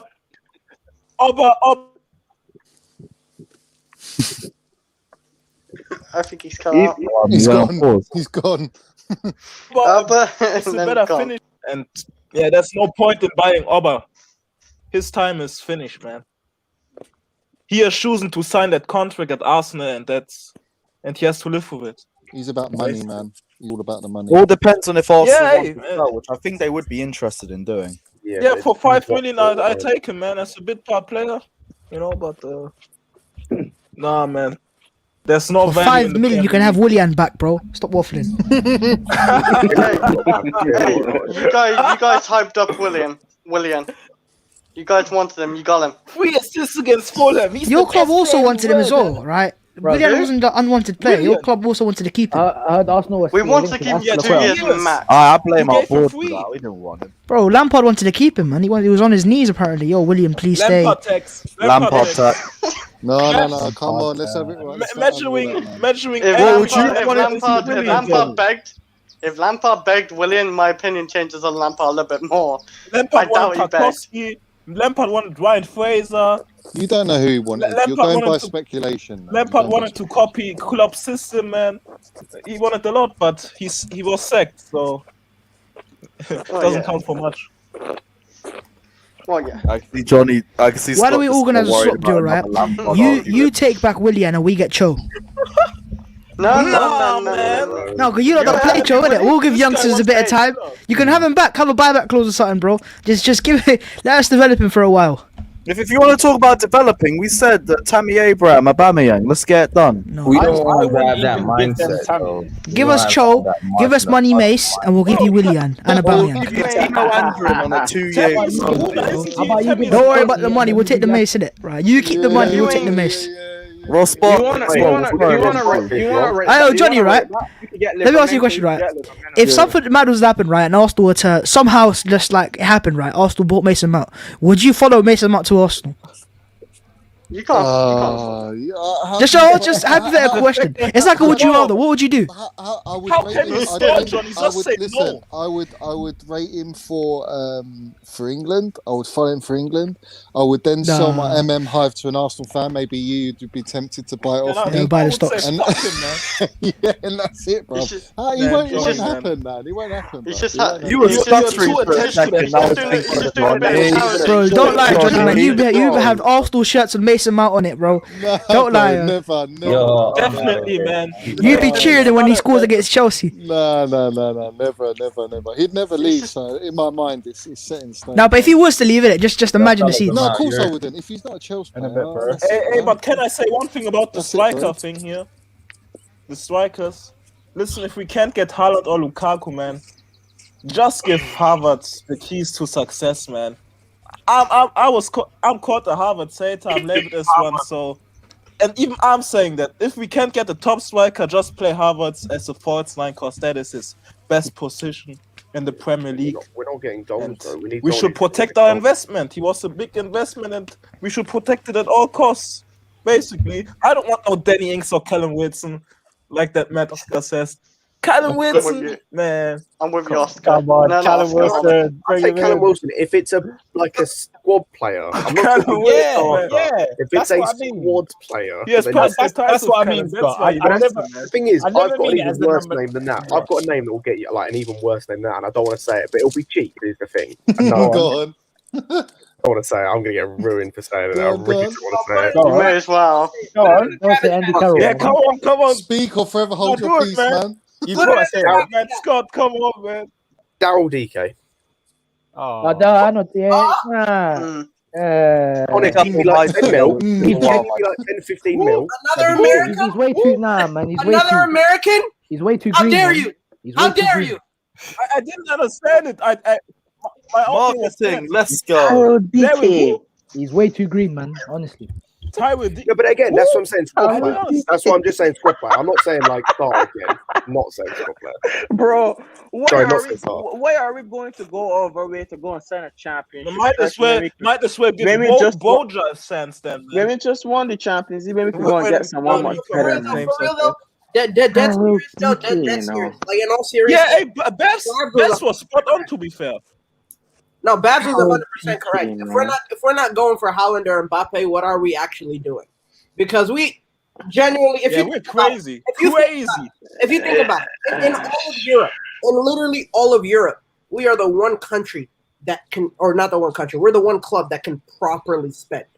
If you think about it, we're the only club that has the funds to go out and get somebody.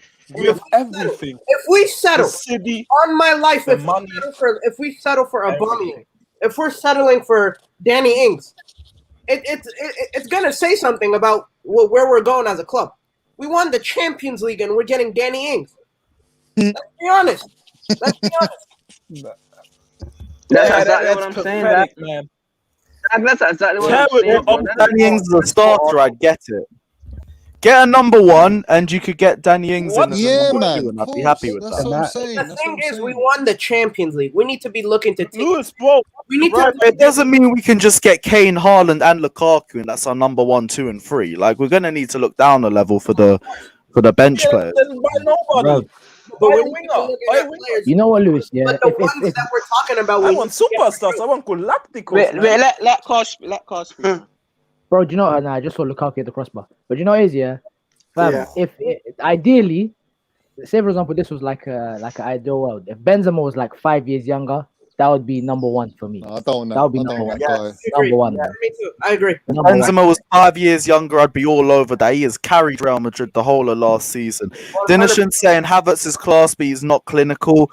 He is clinical. Like, you're just gonna take everyone just looks at the Arsenal miss, and I get it. Absolute howler miss. He had a disaster. It's not just that game. It's not just that game. It's the Leeds game. It's he had a couple of shots in the Palace. The Crystal Palace game. The Real Madrid game. He was. The Palace game he scored. And I was gonna go into that and say that his only problem with his wait.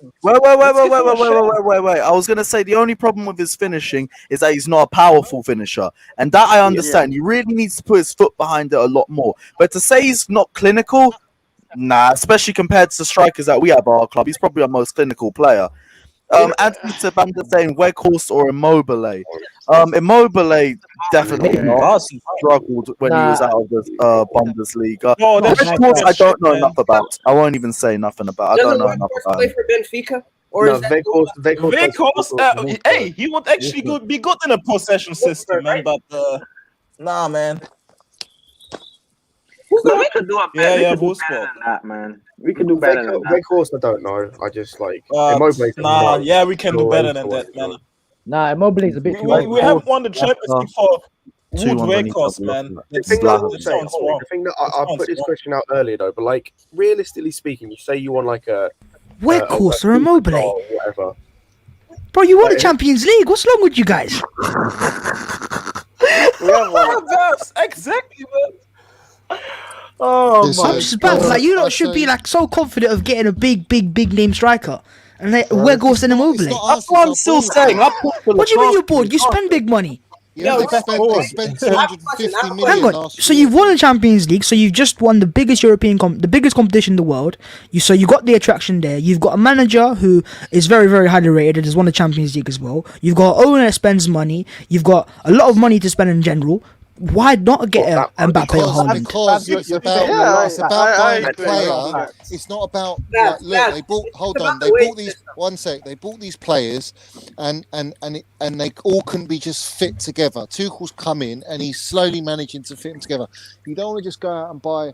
You want to buy players that fit our system and fit the squad we've got because we've won something. I want to jump on. Is anyone able to jump on for a few minutes? Tuchel likes. I'm gonna jump off anyways. I gotta do something.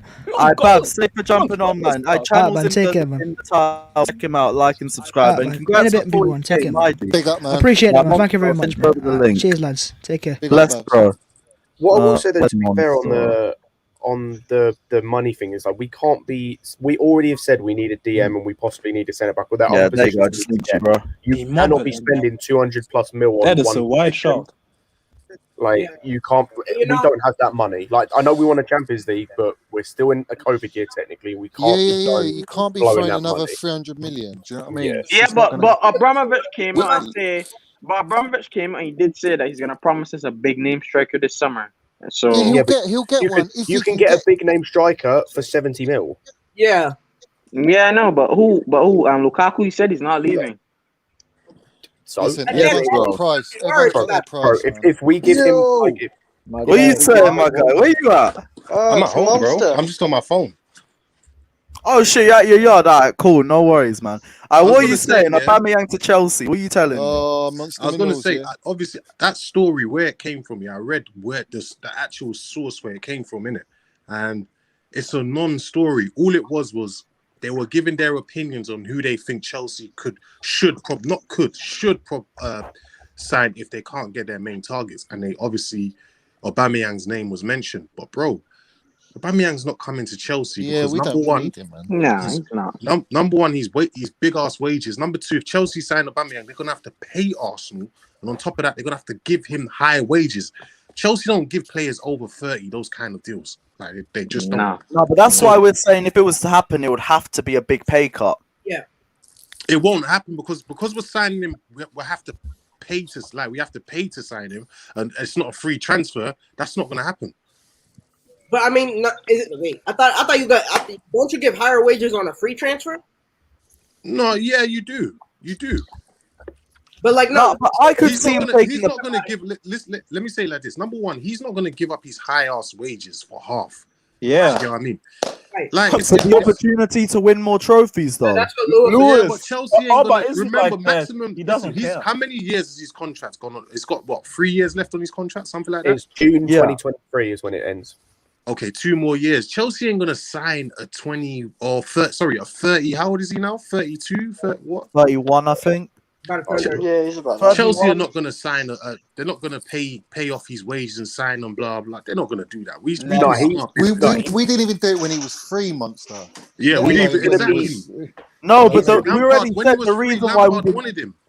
The reason why we didn't do it was because by the summer we already had Timo Werner in the bag. Yeah, the wages were too high.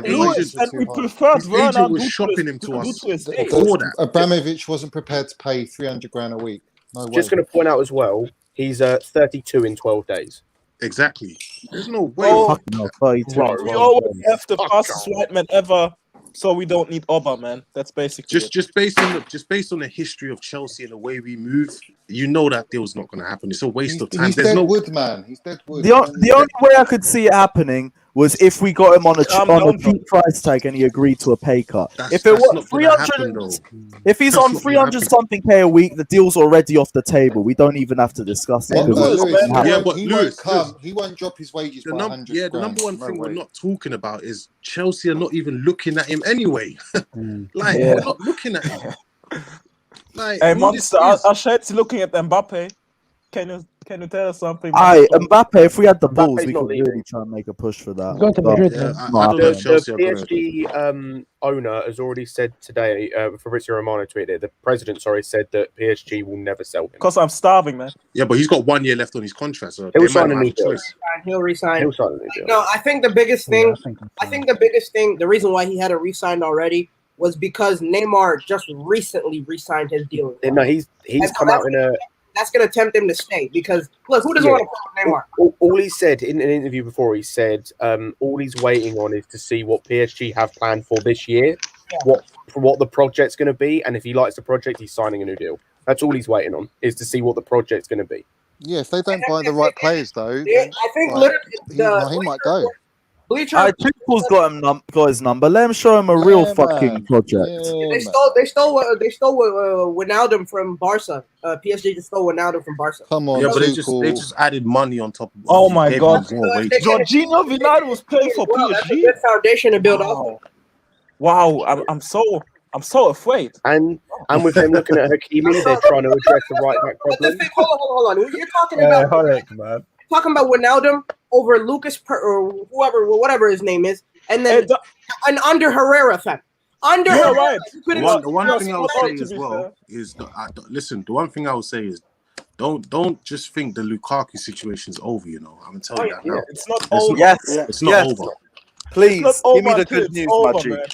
Yeah, the Lukaku deal is nowhere near over. Don't be surprised if Chelsea sign him in the summer. I tell you that now.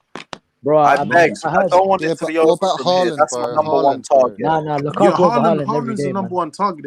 They're gonna try, but if that doesn't they're trying, innit? They're trying. If that doesn't go through, they'll push for Lukaku. What do you think it's going to take, though? What do you think it's going to take, Monster? What do you think it's going to take to get Haaland?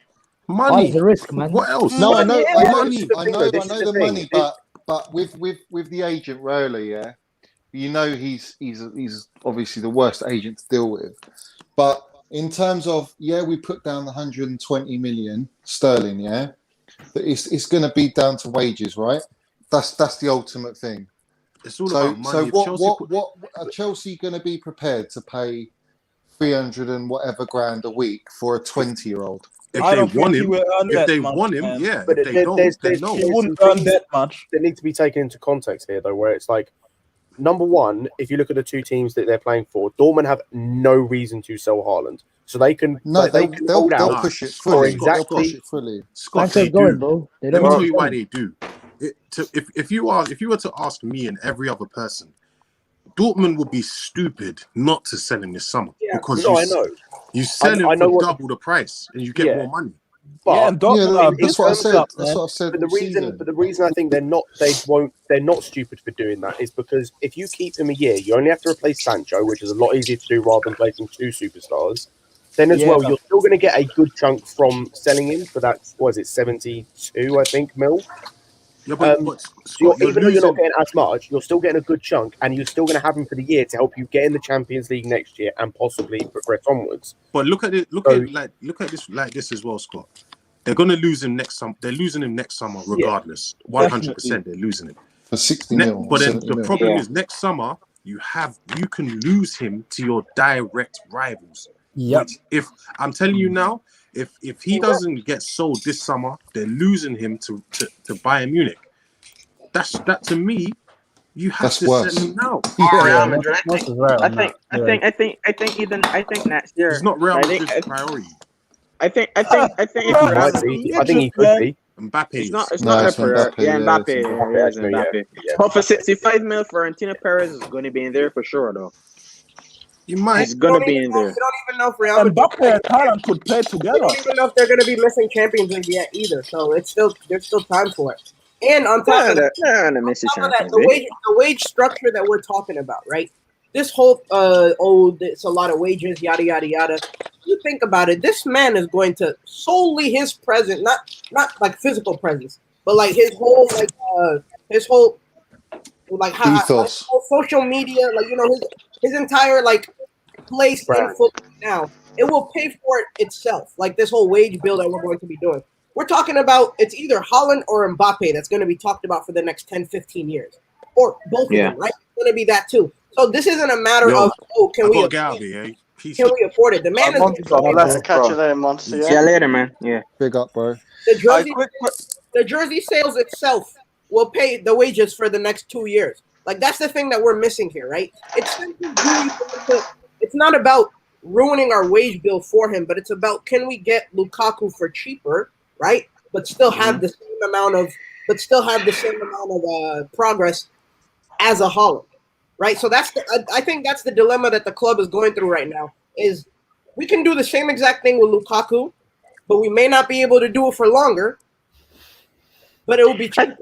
I think Marine. It's expensive with Haaland, but he's younger and he's going to bring you more money.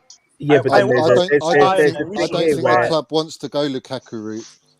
I don't think they want to pay. I don't think they want to pay 80, 90 million for Lukaku. No resale value. It'll be cheaper than Haaland. No, but it's not. But I'm looking at it. I'm looking at it in the long term. They look at it in the long term. In the long term, it's Haaland's more profitable and Mbappe's way more profitable. I disagree. But if we're talking like, okay, let's talk about long term. If we get Haaland, we as fans need to know he will be here for about 3 years maximum. Exactly. Oh, he will. He will. Of course, he will. No. So we spend 100. So people the only way. One more time, people. Money will go up. The whole market's going to keep going up and up and up. But look at it. We're going to be in the same situation we are now. The exact same situation. Yeah, and why is that bad? Why is that bad? Hold on. Because we're going to win stuff. Look at what we're doing now. We're already saying, I want a Lukaku, I want a Haaland, a Kane, a Lewandowski. Cool. In 3 years, there's going to be even less of those available because how do you know? What about the Dakas that we're talking about? What about the Andre Silvas that we're talking about? What if they don't? What if they don't? What if Andre Silva is not a chance? Andre Silva won't ever. Patson Daka's got to move to a bigger club to realize that potential. Okay, hold on. Let's talk about it this way, right? If once Mbappe goes, is he going for less? Is he going to go for less than what he did from Monaco to PSG? Probably not. No, absolutely. Well, it depends on contract. Absolutely not. They're going to sell him for more. So already you make a base profit off of that. While you are already making the profit in your club for the jersey sales and all that he's done now. So even if we get Haaland for only 3 years, we're still progressing as a team. At the same time, you're giving other players 3-4 years to progress, to be around the same level, not as Haaland. And it'll be another time where Real Madrid, if they want Haaland, they'll have to pay the 200 million for him. You guys are thinking too optimistically at the end of the day. At the end of the day, you guys are thinking that like this is good. This is certified. It's going to happen. Haaland is still a risk. We don't know whether he's too good, man. He's not a risk. He's not a risk. He scored 42 goals in 41 games. Cause I hear what you're saying. Bundesliga, bro. We saw what happened with Werner. Bro, Bundesliga tax, man. You have to take that into account. Half his goals then. That's 21 goals. No, like guys, there's no and more big chances missed this season than Timo Werner has. Exactly. Lewis, there ain't no Bundesliga tax in the Champions League. Haaland is the top goal scorer in the Champions League this season. I know before. Last year, the top goal scorer was Lewandowski. Before that, Ronaldo, Messi. They took it for like the last 10 years before that. That's true. So Haaland, the level that European Haaland football is not the same as football. well, he's killing it in league football anyway. So I'm talking about the Premier League. Premier League different to Champions League football. Okay, well then let's not buy a player from continental teams are less pressing. Lewis, kick that guy. Lewis, kick him. Fucking mad. I knew it was him. Yeah, I didn't even know what that was. Go on. Yeah, what I'm saying is that what Haaland has done, you can't ask for any more. He scored 41 goals. If that is not enough for us to say, okay, maybe he'll work in the Premier League, then we should never buy a player from another league ever again. Exactly. No, but none of these players are going to be costing 150 million. Yeah, but Lewis, in 2-3 years, he's going to be worth double that. That's my point. I'm not saying I don't want us to get Haaland, but I'm saying this idea that we go and get Haaland over Lukaku, I think is the fact that I see so many people like getting on that straight away. I got a question. Hold on. Give me a sec. Before you guys go, let me just read the super chat. Artem saying, I think we might wait to put in a big bid for Haaland later this summer after we sell certain players and raise more funds. If Abramovich is serious and wants him, we will put in a huge bid for him. Well, we'll have to anyway to get him. So I agree with what you're saying there. But do you not think as well that the later we leave it, the less likely Dortmund are to sell? Because then they're going to have to go and get a replacement too. Yeah, they don't like that. Yeah, that's the thing about Dortmund. Hold on, they don't like to sell. They didn't want to sell. They didn't want to sell late last. But hold on. With Haaland, if we get Haaland, and a lot of people are saying that we're probably not going to hold on to him, but like, if we get Haaland, and with this market that we're in the modern days, it's not like Ibrahimovic back in the day where he could have gone to club. He's going to cost a lot of money if we sell him, and unless he inserts a clause in his contract that if a club like probably Real Madrid or Barcelona comes along and he has to go, fair enough. But apart from that, if any club wants him, they're going to have to spend a lot of money. But do you know what that depends on? Tyrese, you know what that depends on? That depends on him doing well at Chelsea, which is not a dead set. Is my problem. He will. Yeah, you're being optimistic. There's no guarantee with any signing. Literally what Johnny's saying. There's no guarantee. Any striker we bring in, they could potentially flop. We've signed how many strikers? You can use past history to make an informed judgment. Yes, and when you watch Haaland play football, when you watch the type of chances that he creates for himself, have you seen him in the Premier League? Is my question. Have you seen him in the Premier League?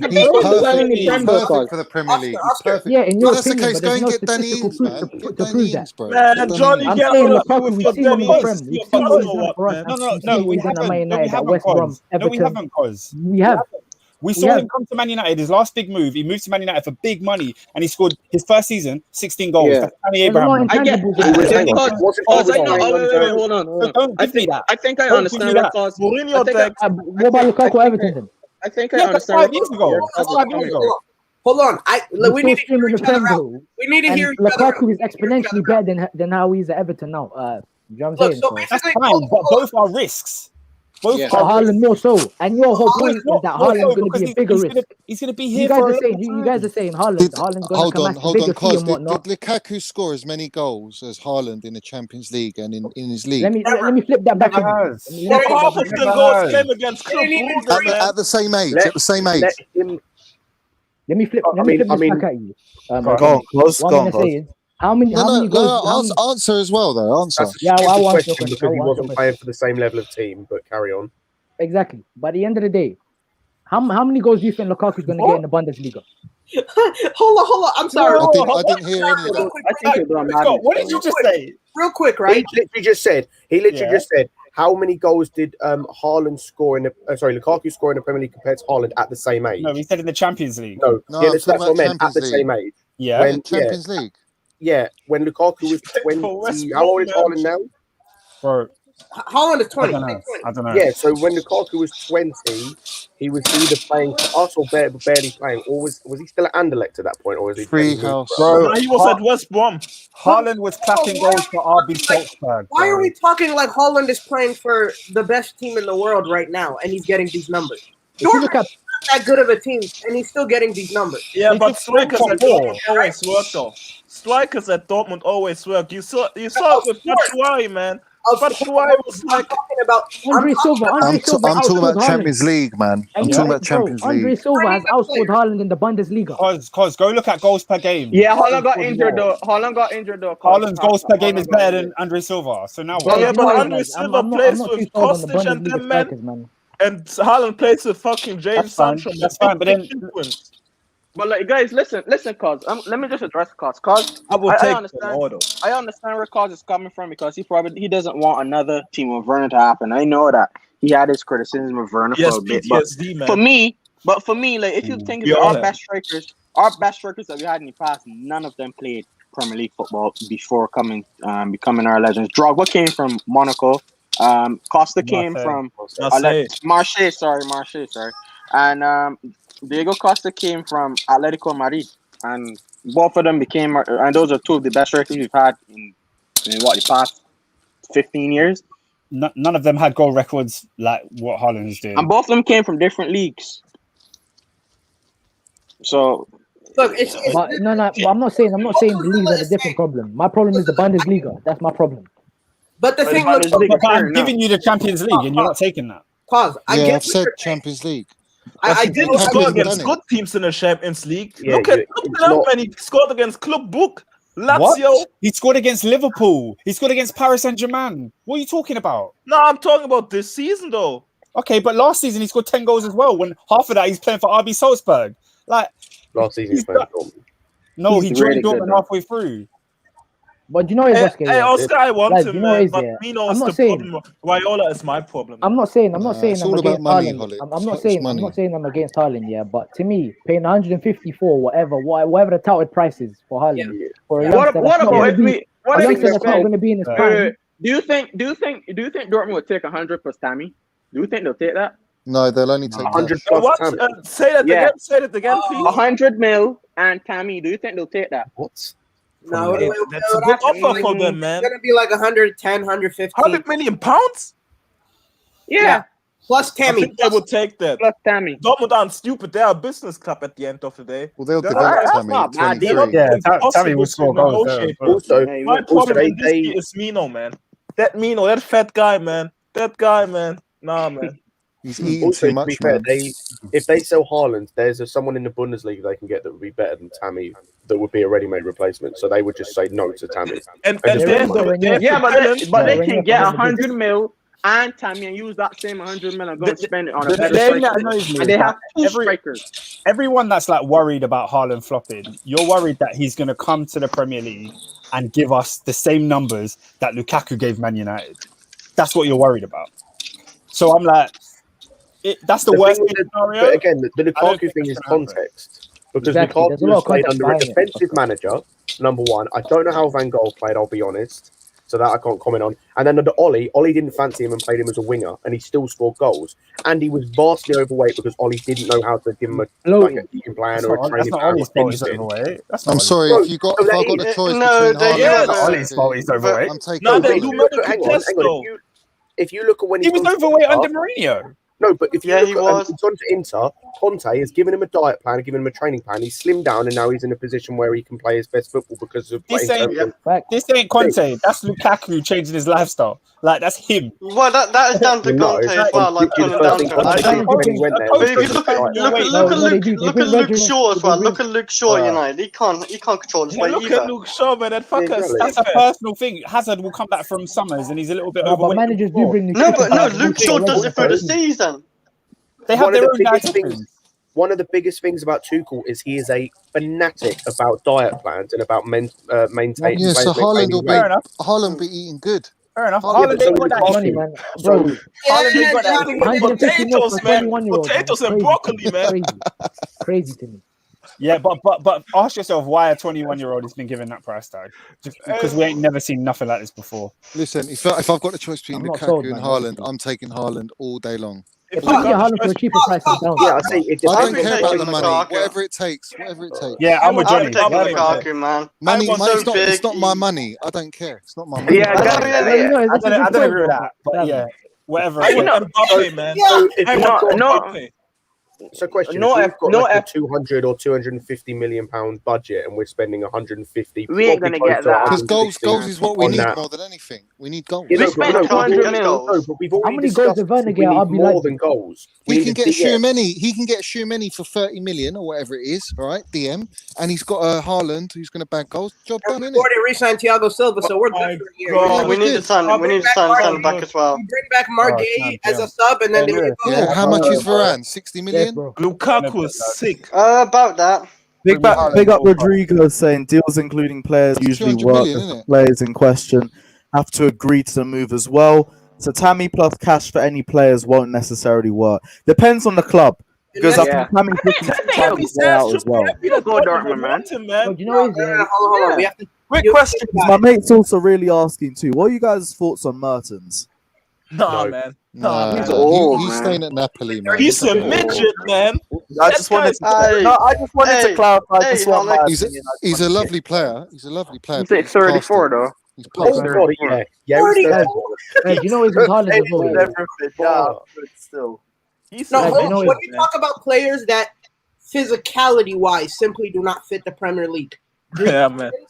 Another one on their team, Insigne, right? We meant it was brought up earlier. Dybala's the same problem. I agree. Joe Felix. No. João Felix is different. No, he's crafty. He's a bit crafty. Yeah, João Felix is a monster. If they're that height and that build, they need to be techie to do well in this league. They need to be techie.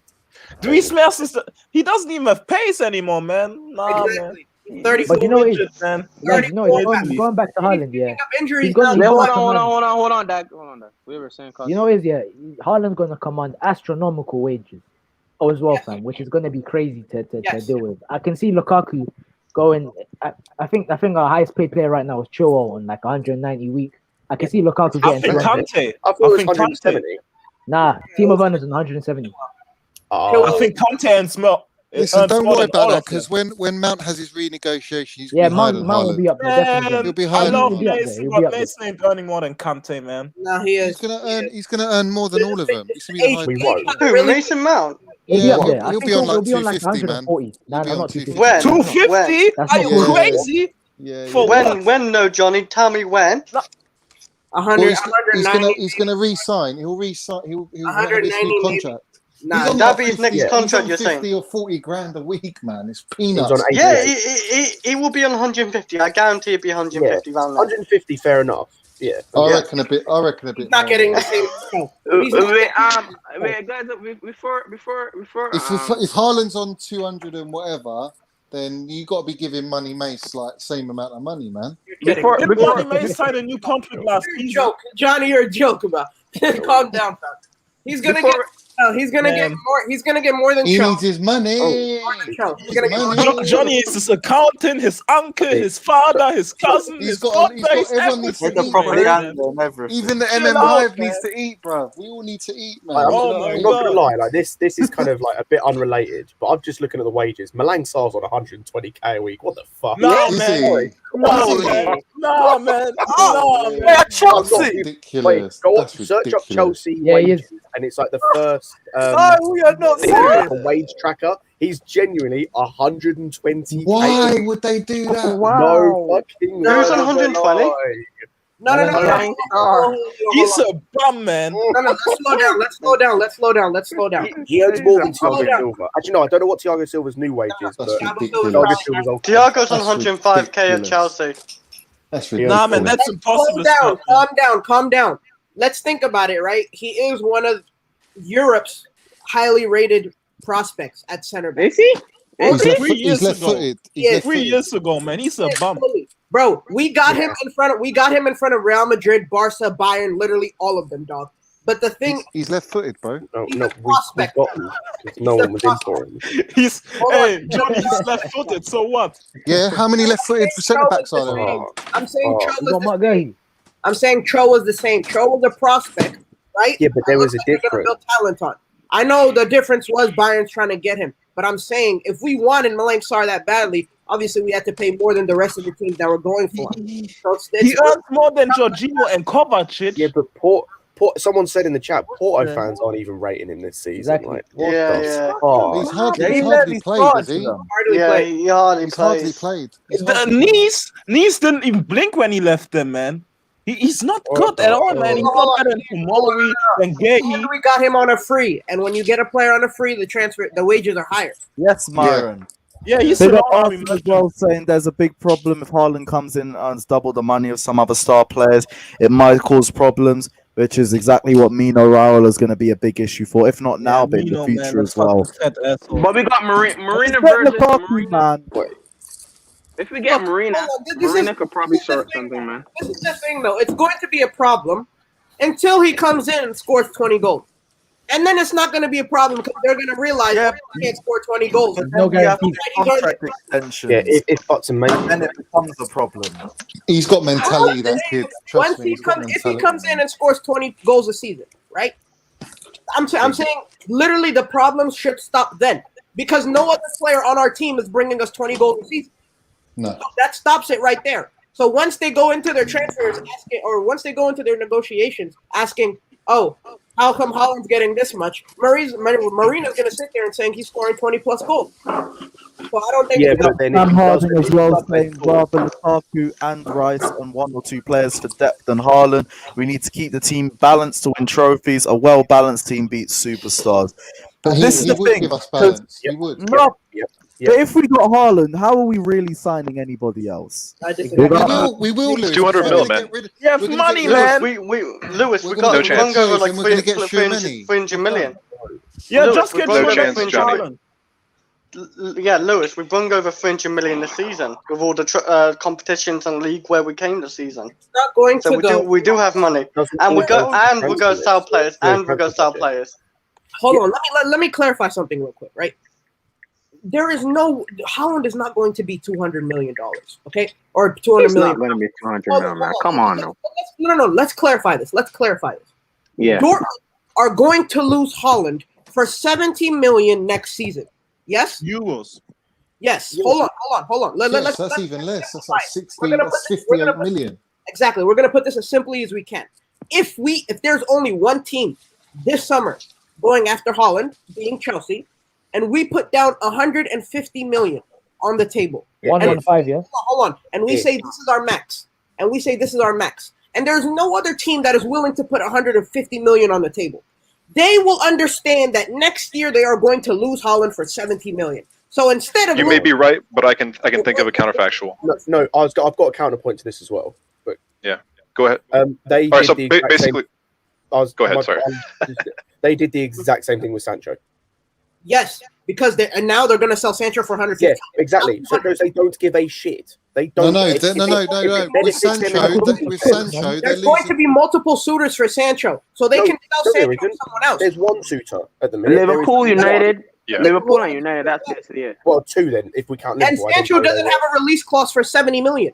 Yeah, but they're still selling him for less than what they wanted to the previous year. But he does not have a release clause that proves that they are going to lose him for way less. Yeah, but with Sancho, it's effectively a release clause because they've told him he can leave. So it's effectively a release clause. But also, they can leave. But if they want, they could also sign him to an extension, right? Yeah, but they're not going. But he's not going to sign an extension. Got an agreement that he can leave. I agree with you, but they know that the price they say is what Sancho is going to go for. Yeah, but I honestly think no price that they can say next season for Haaland. It's 70 million, no more. But what does losing Sancho and Haaland do to your chances of getting UCL football next season? It completely tanks your chances. That loss would not be realized in 150 million. You're not covering that loss. In my opinion, they'll go and reinvest it. No problem. It is the Bundesliga. I don't think it's going to be that much of a problem. It will. I personally don't. Man. Don't disrespect my league like that. I hear that, man. In the But Bundesliga this year, yeah, they I know, only just but, got in the Bundesliga but, this okay, year. but they're selling Sancho for 150 million right now to Man United, and then they're going to sell Haaland for 150 million. Yeah. Are you telling me they can't get any No, but they have to reinvest that in the right places. And with Marco Rose coming in as a new manager, that's a new manager to fit a new system. Like trying to get. They have a formula and a structure. They're going to have 300 million as a budget. To be fair, everyone has a new manager in that league. They're going to have 300 million as a budget to start off with. What are you talking about? Yeah, but it's getting the right player. If I have 300 million and I go and splash, I don't know, 100 million on some dead player from the fucking. He's not going to. That's not. But that's the whole point. They've got to go and sign the right player. It's no point going, oh, you got 300 million. It's fine. If you go and buy a bunch of fucking shitters, look at Tottenham. They got all that money from Bale, went and bought a load of shit players and did nothing. Like it takes a lot of time to scout as well, man. Yeah, but Borussia Dortmund. They don't want to divulge all their assets right now and then pick up questionable assets. Dortmund have already got in mind who they will want. They already know who they want to go and get. Probably they have a plan. They have a structure. They got in the headquarters. And hold on. And who's the pipeline? Who's the pipeline? Red Bull Salzburg, right? The pipeline to not to Leipzig. But I'm talking about for me, they work both the same ways. Who prospects are going to want to end up going to Dortmund anyway. So Daka, they could go and get Daka just as an immediate replacement. As an immediate replacement, they can go and get him. If Dortmund want, they can go right down the road to, or I don't know how far it is, but they can go to Bayer Leverkusen and get Leon Bailey to replace Sancho. So they have options of who to replace them with, and they can get them from direct rivals, right? In order to better their chances of getting UCL again. So I don't understand this whole metric that we're doing, but I agree. But I don't think you hold on to two assets and a lot of people are overthinking it. I actually think that if we include a high fee and everything and try to put Tammy Abraham in there, I think they'll take Tammy, man. He's not great. But listen though, he doesn't have to be number one. If they get 80 mil, he'd suit them. If they get 80 mil, hold on. If they get 100 mil plus Tammy, and they get Tammy Abraham, they can use the same 100 mil and go and buy Andre Silva or something. And then they will have Tammy and Andre Silva. So it's still a win-win. But then they've got Moukoko, who they're trying to bring through, so he gets less game time. Yeah, but he can play on the wing. He can play on the wing, you know. If Chelsea are serious about Haaland or Sancho, man, they need to hurry up, man, because one of them is getting sold soon, man. And if one of them gets sold, man, the other one is not.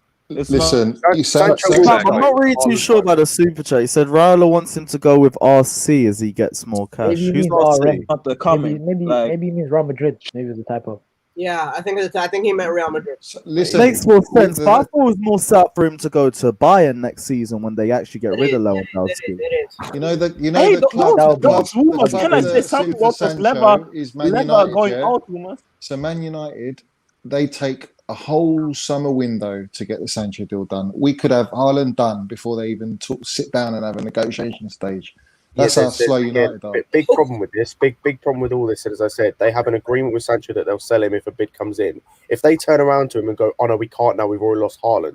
Do you know how that's going to cause so many problems in that squad with their best player? That's just such a stupid way to go about business.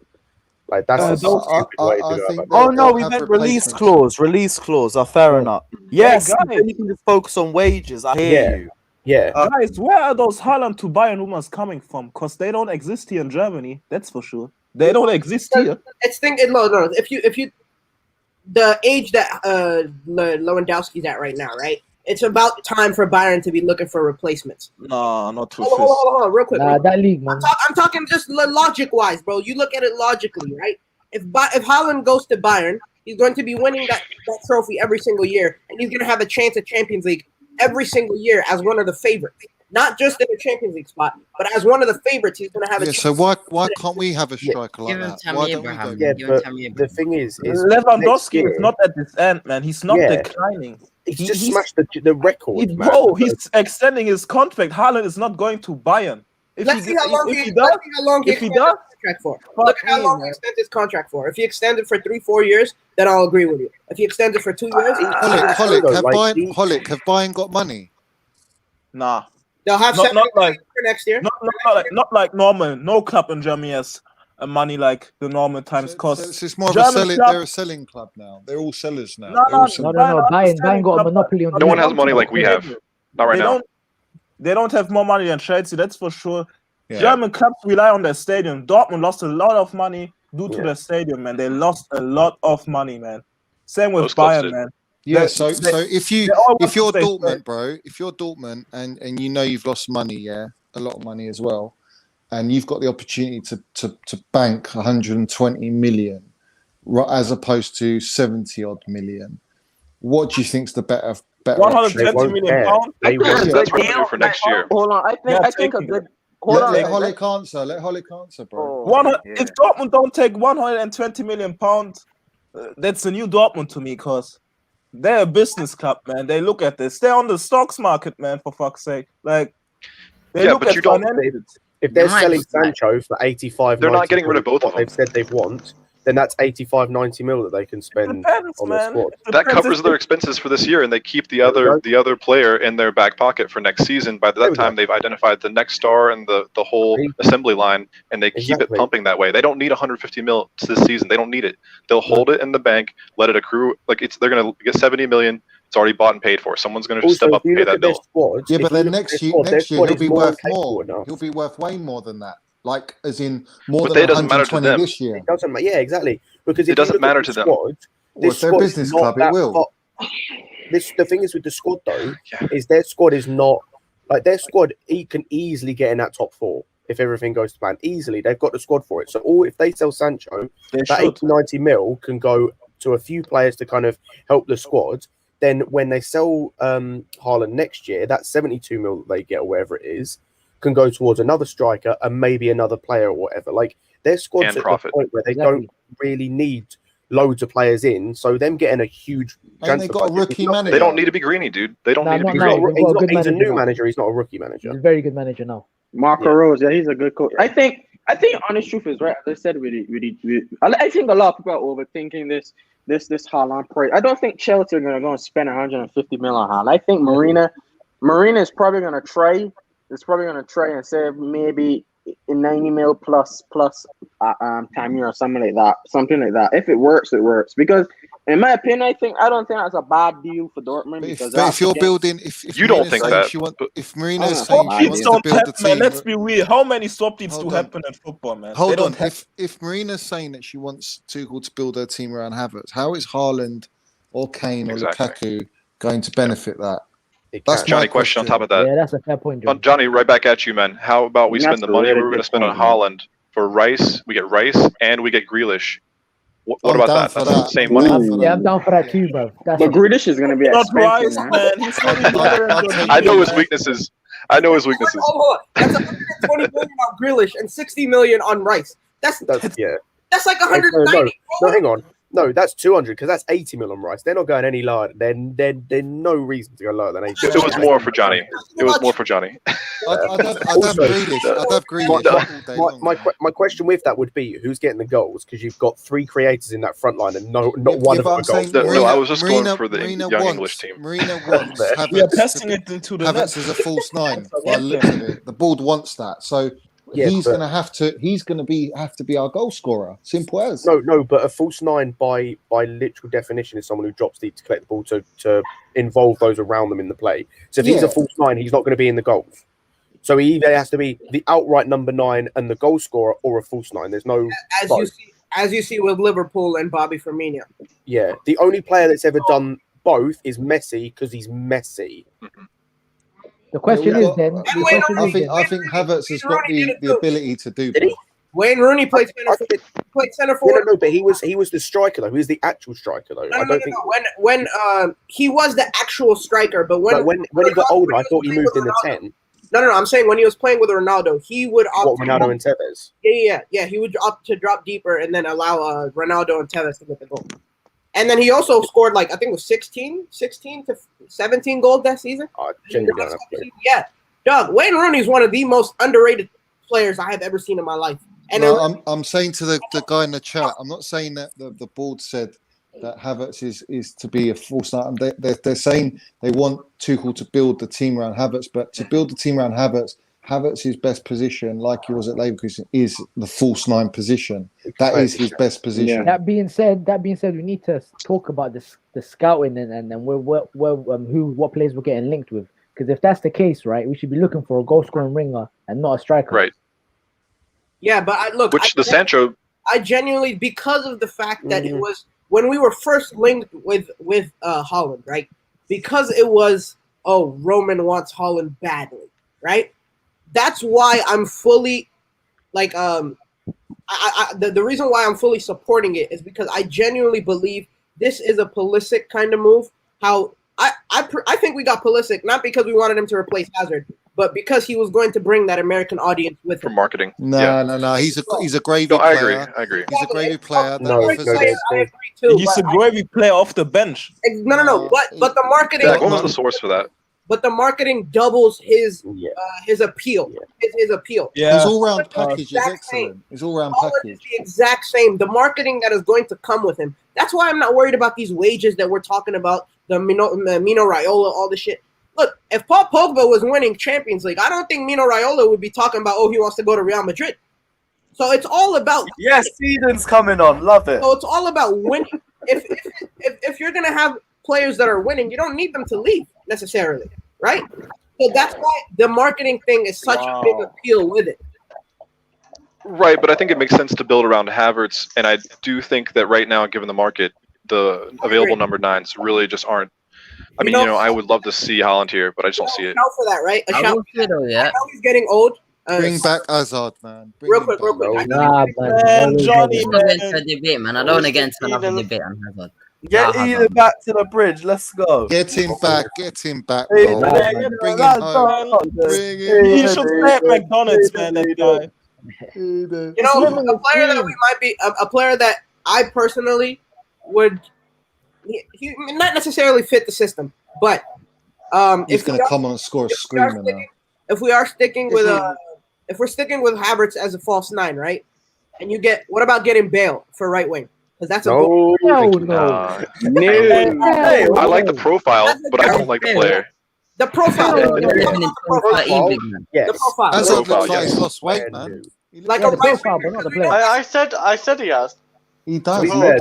Hey guys, we could get Mateus Pereira for cheeky 20 million, man. He scored like 12 goals in a side that doesn't play football, man. In the Premier League, that's impressive. Hey, he's a right winger. He scored 3 goals against us, so that's already. Yeah, but he plays at the right wing, though. But he is naturally a number 10. Yeah, he's a cam. He's a creative. He's a creative. The two names I have to come to mind in terms of the wingers, both have been mentioned on this stream already, and that's either there's great hold on play Lukaku, bruv. Someone's just mentioned another one, but I don't really know if he's a goal scoring winger. But mine would be either Pedro Neto, Bailey, or Rafinha. That was awful, man. What was the last one, Scott? Rafinha. Okay, so this is the thing. The problem is Rafinha doesn't really get goals. Sorry to interrupt you, thing. Bailey kind of does, but again, it's the Bundesliga thing where I don't really know. Neto's probably the obvious choice. Exactly.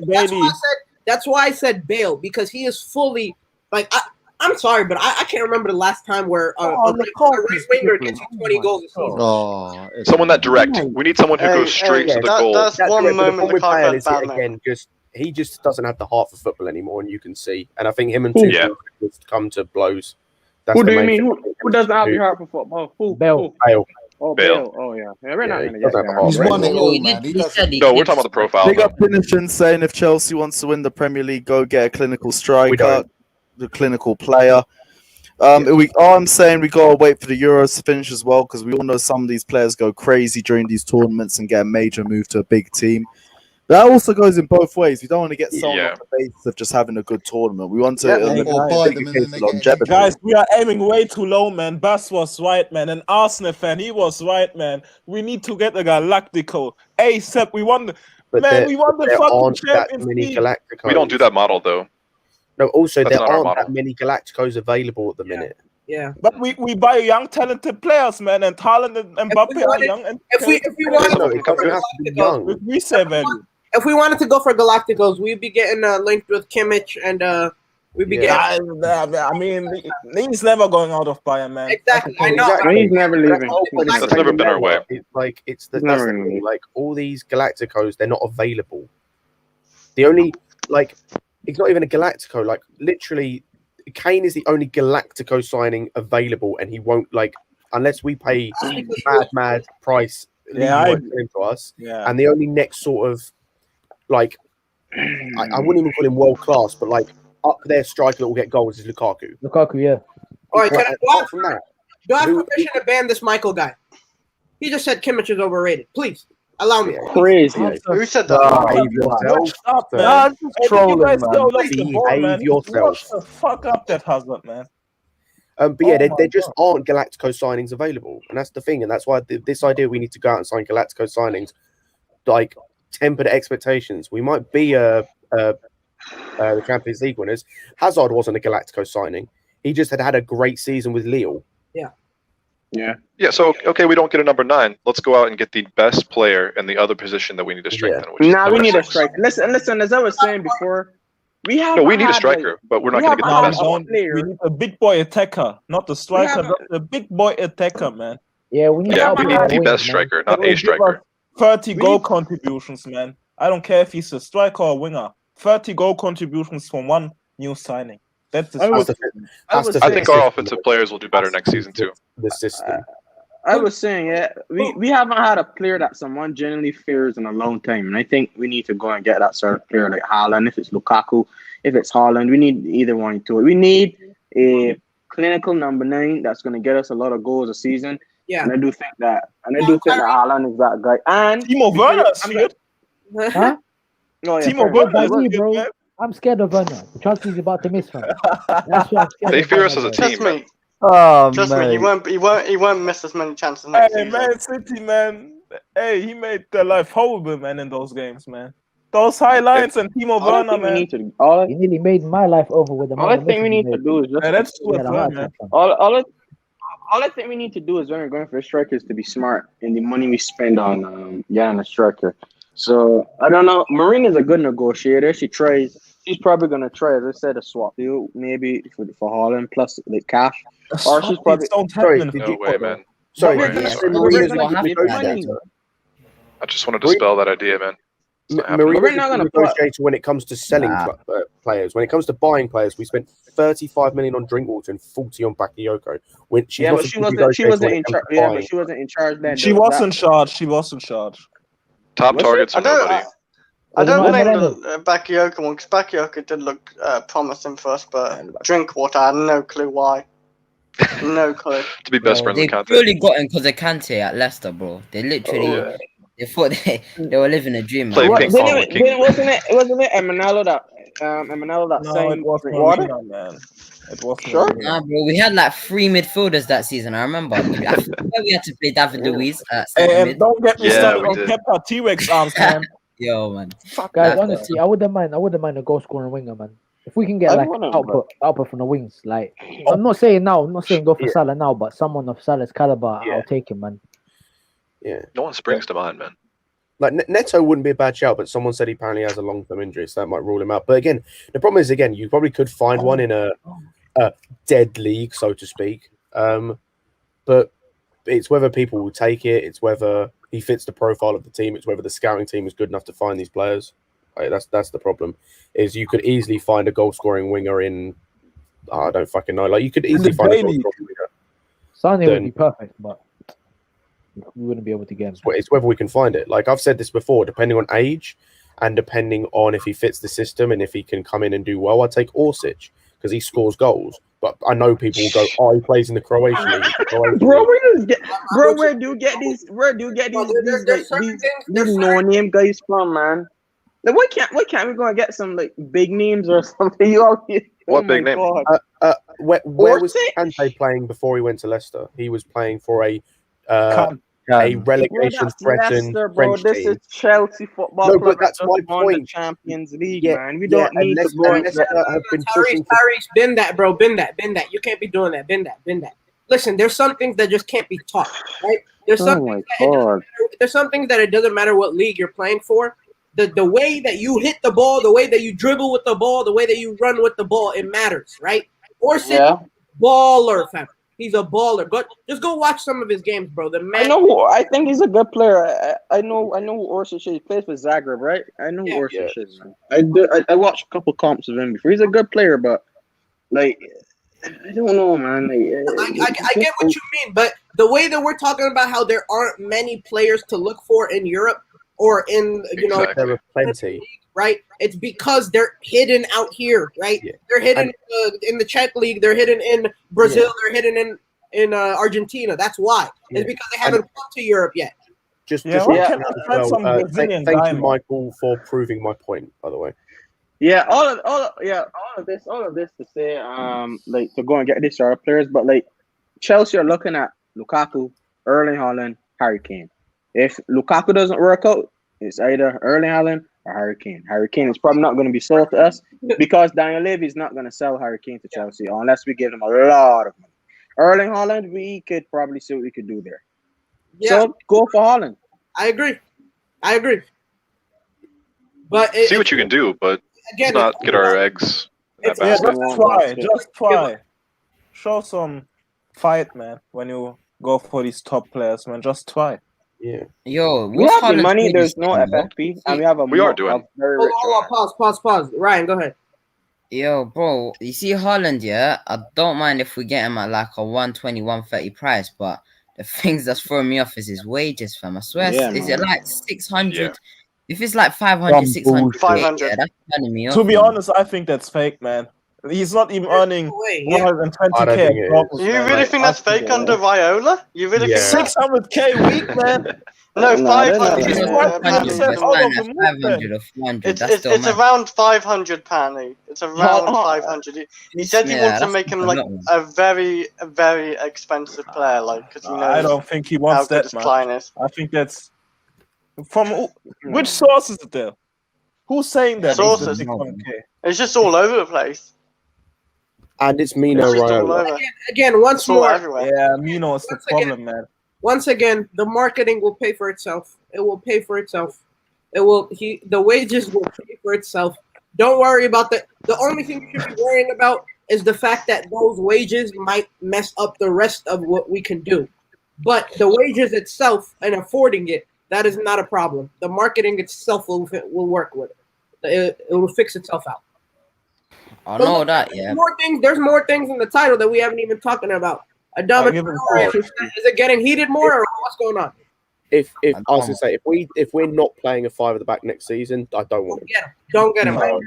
I think we are though, because we're looking at right wing backs. Exactly. I mean, no. It looks like two birds, one stone. I told you guys, man, this formation is like we're in for Adama Traore still, and there's rumors about Hakimi as well. I saw this chart come up, which kind of makes a bit more sense as to why we're looking at Adama Traore. It's the most take-ons completed by zone in the pitch.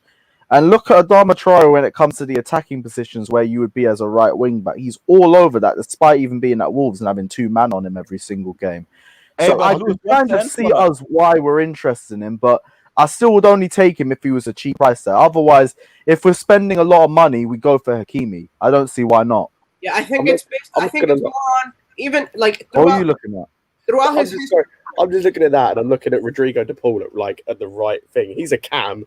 Why the fuck is he like? No, he's the most take-ons at like right back. You got Luke Ayling from right back position. What the hell, Boga family? Yo, I swear that Ayling guy's everywhere.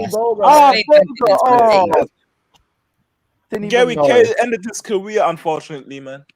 Yeah, Boga back. Hell, man. But no, I mean, if you look at his past, right? Tuchel has always had like what he's trying to do with Tro. He's always had hybrids, right? And that's the one thing that I was really glad that we did last summer was that almost every single player that we purchased has had the ability to play multiple positions, right? So it doesn't really matter what manager was brought in. Fucking hell, Lukaku is in the shape. Traore has that. Exactly. I know, I'm looking at it. No, exactly. He played there. Oh, it was Conte again because of the man.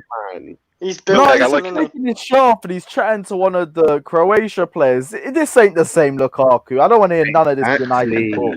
Exactly. This guy is one. Lukaku to the bridge. We need to push this agenda. Again, I want everything that Romelu. He looks built. built. Another thing on the different. Lukaku point before we go back. Sorry to who was talking. He plays in the same formation for Belgium, so it's like he'd be going from Belgium where they play 3-4-2-1. Yeah, but Haaland played in that. Chelsea where Haaland they play played- 3-4-2-1. Yeah. Yeah, but So Haaland it played in wouldn't be a formation. switch. He'd be used to playing it. Yeah, Haaland too. Yeah, but Haaland Haaland also played in 3 at the back underneath Lucien Favre. And now under Dortmund as well, they played 3 in the back. Do they? I thought they played 4 now with Terzic. In the UCL, they played 3 in the back. It's a lot of City, I swear to God, they played 3 in the back. Well done. Fair enough. But no, but what I was saying was Tuchel has always had these hybrid players that allows him to switch up his formation whenever he wants. So I'm not surprised that we're hearing names like Adama Traore can play right wing back, right wing, right back, right. So we're going to hear more players like that coming out. And so, I mean, it's all about what Tuchel wants to do for next season. And if you look at it, he's going to have especially against the drop back and defend teams like the Burnleys, the Brighton, or not the Brighton, but the Burnleys, what are some other teams like the bring him on with 20 minutes to go, man. Let him run at him. Exactly. So we're gonna have multiple options to just go all out. Flexibility. Exactly. Yeah, and numbers to go deep in the cups.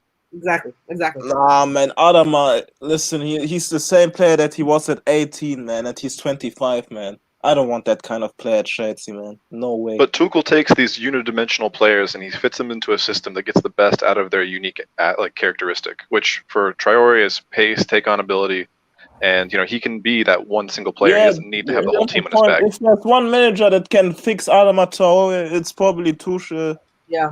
I was going to say, plus as well, if we're talking about one-dimensional players, Aubameyang's up there with the most one-dimensional players ever, and Tuchel. Exactly. Aubameyang has That's why I was shouting for him in the chat, man. Someone asked, is there any chance we can get Gabriel Jesus? Oh God, no. 2.0. What? Simply put, right?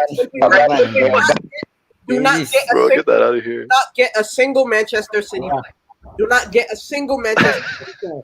Because if he's not scoring goals in that side, I do not want him, bro. Yeah, exactly. Who's that? I don't want him. Jesus. Jesus. Gabriel Jesus. I don't think he's better. Nah, I'm just throwing agenda around. I don't even care. It's not serious. I was gonna call him, but I'm not stealing Ryan's one. Oh, this guy. Who's that? Yeah, I'm just watching more Lukaku highlights from tonight. Has he pulled out? Has he been good? He's been vouched as one of the best players. Crazy game. Croatia. Okay, decent squad. And he's been dominant in the air. His hold-up play's been ridiculous, and his dribbling while holding up the ball as well. Finishing, strength, everything you want in a striker. He's the answer, man. Please get this guy, man. I don't understand. Everything on this guy. Get him at the club. Was it a friendly they were playing? Yeah, they're playing a friendly. But it didn't feel like a funny watching that. It felt like they was really going at it. By the way, sorry to feel like England. I don't know who's gonna be interested, but it's not a friendly. But USA are playing Mexico later tonight. Is there a way to watch that? I really want to watch that. I don't know how to watch it, and I don't know how to watch it in over here. For us, it's Paramount Plus. It's like a subscription service. It might be on ESPN. Yeah, I know. There'll be that's right. Or something. Yeah.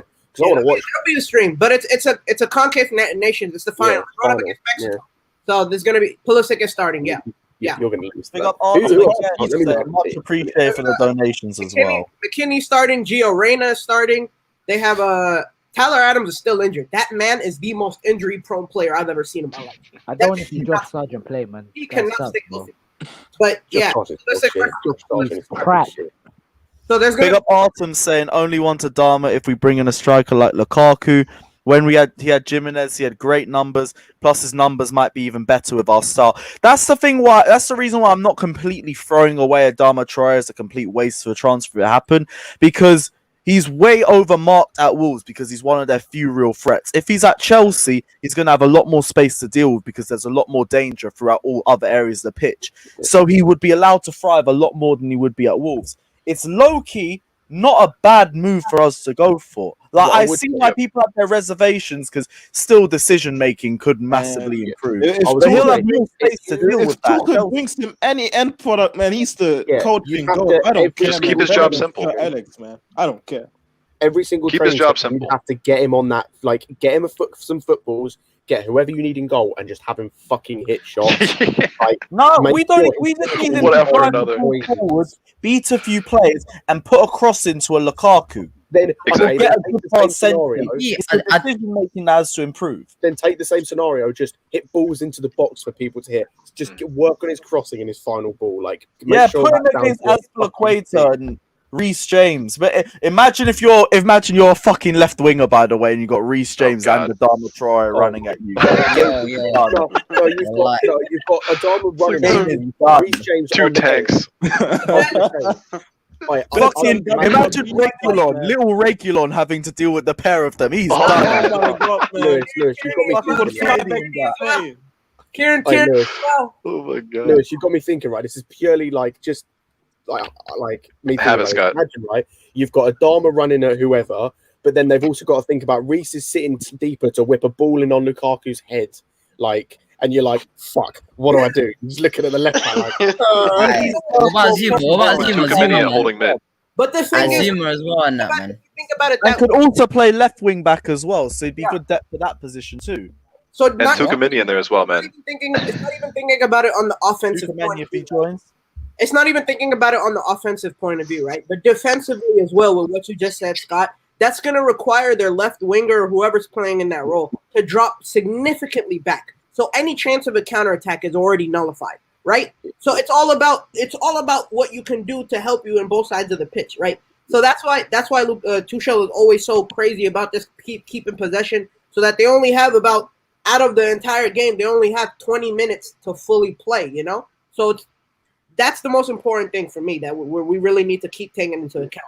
That's why and we're counter-attacking thing. Say, for example, they do manage to counter-attack. Adama's quick enough to get back. He'll factor in for Reece maybe being slightly out of position, so that helps her. Exactly. And we also physically dominate teams. Adama would be good off the bench. I can't lie. Like, say we're trying to break a team down and we just need something different. Then you just bring Adama when they're all tired and that. Man's just there running through everyone. Imagine if you're a left back and you just see Adama. Like, say, for example, you see like Adama and Pulisic coming on as like the right forward and the friggin' right wing back. I can't get Hakimi. Adama Traore is the guy. Buy the man. Buy the man. Buy the man. Go buy the man. If you're a left back and you see that, I'm just piecing. If I'm the left back, I'm piecing. Just for that. Especially if the left winger don't track back, it's a long day for you, my friend. Yeah. Imagine Zinchenko or whoever when we're playing City and Sterling's not tracking back at all. And it's just imagine Benjamin Mendy. Benjamin Mendy would be the dream. Yeah, but Reece James already tormented him in that game. You know it'd be funny. Reece James and Adama both dealt with Benjamin Mendy. Imagine seeing both. Remember that moment where Mendy goes down and then Adama just barged him and just got the ball. Funny. Hey, but if you want to win back, Hakimi is not. That's actually it's a really good person to be linked with. We really should go. You know what's funny about a different dimension to our game as well. Say that again. I say adds a different dimension to our game as well, having him in the team. 100%. If Ziyech goes, that would be my first option with that money. That would be my first look with that money, honestly. Not for a like, but just more flexibility. I agree. With Haaland, we're gonna have somebody. We're gonna have to have somebody if get him to like keep providing a lot of service for him. I don't know which player that will be though. Who you guys think will be? It's hold on. Mount Havertz. Yeah, no. Yeah, wait. Is it Mount and Havertz? Mm-hmm. Yeah. I was gonna say, dude, Mount's final ball has gotten so much improved so much. Yeah. So much better after just after this preseason, bro, they're gonna be going. Of course, Johnny. That's what I'm saying, Dak. After this preseason, to England, mate. He's bringing the minerals to England. Oh, that's Johnny, man. So shameless, man. Goes back in. That's it going off. Wait for my tweet. I got his winning boots, man. Don't give him a start. Hey, how much would Adama cost, though? How much would he cost? Winning boots? No What? more than 30, right? Wait, Johnny, unmute yourself, fam. What's that? You got his winning. Muted. No, I've got the for my tweet, bro. Oh, mate, if I had the winning boots, he ain't giving him to no one, man. I was about to say, you better put them jumps up for auction, fam. Oh, mate, no, I wouldn't sell him. I wouldn't sell him, man. I wouldn't sell them. Good man. They'd go in my cabinet, man, my trophy cabinet. Don't worry about that. Bank, you about to get robbed, bro. Yeah. Lewis. Apparently, somebody said we should get Zalala, man. What are your thoughts? Hell yeah. Get some more cultural. You look great in the Chelsea shirt. You look amazing. We already got Zalala at home, man. He's on the streamer now. Come on, dude. Get Zalala, get rid of him and let me play in the first team. Easy. You want to see Lewis in the stands in that, man. You see him warming up in that, man. Aye. Arsenal and Spurs ain't ready, fam. You already know. But we've been streaming for nearly 3 hours. Anyone got any other final thoughts? Lewis is gonna be our Rudiger. Haaland to the bridge, make it happen, Marina. Make me happy, man, this summer. Thank you. What about Isaac? Nah, not Isaac. I haven't seen enough of him. He's only had one season. Get Haaland if you can. 100%. That should be your number one option. As it has been since May, since April, whenever the news came out. And if not, Lukaku is a perfectly good replacement. I have no problem with him. Yeah, get a top-class striker, get Haaland or Lukaku. If you don't get them, just get the goal-scoring winger and believe in Kai Havertz. That's basically it. What's the top fee you would pay? Look, what would you pay for Lukaku, like top fee? What would be the top 70. fee you go for? 70. 80. 80? Okay. Nah, I'd go a bit higher, 90. You tripping. Really? You tripping. See, I say 65, man. 60. If we could do 80, why can't we do 90? No, because they only need to make. Why would we do 80? No. Lewis, there's a reason why we'd only do 80, and that's because that's what they need to raise from player sales. We don't need to give them more than they need. Yeah, wait, so you need to raise 80 million specifically? Yeah. That's 80. That's fine by me. Is that euro? Yeah, they said that's why Conte left, is they went to him and he wanted to improve the team, and they went, we've got to make 80 million from player sales, and he went, nope, see ya, and left. And they think they can get that from Hakimi, but they can't. They won't get that for Hakimi. He'll go but like Hakimi is a generational talent when it comes to wing back.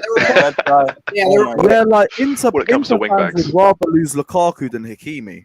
He has like 17 goal contributions at wingback, man. Hakimi, and he was great at double-footed. He's great centrally as well as in wide areas. There's a thing with that is, as a wing-back, as a full-back, he was not that brilliant. He's not that good, man. But if you play free at the back, Hakimi is your man. He's your man for that, man. He's your man for free at the back. Yeah, but then that just creates a problem because we're going to be overspending on a system player, and if Tuchel don't last for too long, what happens if the next manager wants to play 4 at the back? I think Tuchel's gonna he's gonna last a while. I hope so, but I mean we've said that about so many managers. I can't really say that. I mean, I would love 2 seasons maybe. I'm seeing the guys in the comments. Champions League. Di Matteo, and he was gone. Di Matteo. But let's not compare Di Matteo to him. Di Matteo was let's not. I know, but Conte, 2 years. Sorry, 1 season. Mourinho, 3 seasons max. Tuchel will get at least 2 more seasons. Tuchel smashed the Champions League with the team like this was new and everything. The team we won with in 2012 was developed, experienced, everything, and like it wasn't. It's different. It's a lot different with the managers. You really different trajectories with that side. You really didn't need a manager at that side. They could manage themselves. Yeah. Guys, I'm seeing the guy in the comments talking about thingy, Flo-Wirtz. Flo-Wirtz for me, he's one of the next talents coming out of Germany. But he's like 18 as well. On the team, man. He only just turned 18, man. Let him develop. Yeah, but he's up and coming. Yeah, he's up and coming. He's a great talent. What's that name now? Apparently he's meant to be at least as good as Havertz, like in that position. Nah, they rate him higher than Havertz apparently. Ooh, different player. But he's like Wirtz is like your classic number 10. Havertz is more like the Thomas Müller type of hybrid. Ramdeuter. He's a Ramdeuter. Wirtz is like the Royce. New Royce. Yo, what a team. Hopefully not as injury prone. Yeah. That gas. As well, saying last time won Champions League. I'm short as hell, bro. That would not work. I'd be giving up all the headers. UCL trying to build so many more financial gains. You're able to keep signing more players. That's half the reason why we still got all the money that we have, because we got top 4, and now we got the Champions League trophy as well, and all the winnings from that too. Let's go. Let's go. We have money, man. Come on, Chelsea always have money, man. Plus 3. Look how well we stabilized ourselves, even with the pandemic, because it's crippled so many other clubs, but we've been able to thrive in spite of it. Levels to the game, bro. It's been such a great time for it as well because of the disparity between us and Europe. That transfer ban was a blessing in disguise. It really was. It came at the perfect time for us. Yeah, dude. Like, I was in a bit of a depressive state back then, but now we're all good, bro. We're all good. It almost set us up for COVID. Huh? No, but yeah, like it literally, yeah, you are right. It did set up for COVID. Like it gave us like time to with Reece James, Mason Mount, Hudson-Odoi. Like it gave us time for like some of the youth players to come in and like develop and come into next season with new signings. Like it was so much of a blessing in disguise. It was the reality check that we needed, because I feel like we were going in a direction. Yeah. We were becoming an Arsenal. Yeah, we were going in a direction where we simply only bought players, and it doesn't matter who was coming through our youth system. They weren't even getting average players. They weren't even getting. We were getting average players. Exactly. That 17-18 window, man. Mm-hmm. That 17-18 window, I still have PTSD from that, man. Facts. Nah, man. Facts. We can never do that. Bakayoko in the same. Oh my god. Oh my I didn't even wait for Bakayoko, man. I watched his video. I had nightmares about that, bro. Everything. I tried to the crazy thing is that this guy was any good that he wasn't. The crazy thing is, right? I was in Ethiopia for that entire summer, and I had to buy Let's go. Come on. I had to buy SD cards every single week to find out the transfer news. And to hear that we got Morata and Bakayoko, I was happy as shit, right? And then we go into the season, and that happens. Oh, I wasn't happy at all, man. It wasn't the caffeine's in it. Yeah, dog. Yeah, dog. Hey, yo, man, come on. Yo, don't remind me of Higuain. Thank God that man was on loan. Thank God. Oh, bro. What were pot belly fraud, man? Turn like a truck. I am American. Why do I support Chelsea? My entire family is a Manchester United fan. And oh god, yeah, same. My entire family. My condolences. And so while I was getting around the age to start watching football, it was Chelsea and Manchester United were really the big rivalry. And so I just wanted to say, give a little nudge to my parents. So I went ahead and supported Chelsea. Hey, you have I got 4 brothers, though, Man U fans. Man United are garbage and the archive, man. They're a waste of space, Man United. They will never come back with Ole Gunnar freestyle, man. Nah, man. They're finished. I basically did become a glory hunter, yes. But I was too young to know what glory hunter meant, so I don't think it counts. Yeah, exactly. If I was too young to know, does it count? Glory hunter, man. No, it's the same way. What does that even mean? It's the same way I chose my American team. My favorite color was green, so I decided to support the Eagles. And then after that, I was like, I'll stick to one city. I'll stick to one city. Wow. Fucking mad. Guys, we are going to end the stream here. Eagles fan. Big up everybody who's locked in. We might be back tomorrow for another stream. It all really depends on what news is out there, because we aren't doing 2 days on is Aubameyang joining Chelsea or not. We've already discussed that to death. Big up everyone who's locked in. We'll be back tomorrow. Seeing as Denmark beat Bosnia 2-0, we're going to leave you with a news photo of the AC Penitentiary. Big up everyone who's locked in. Smash the like and subscribe button. We are out. Up the Chelsea, champions of Europe.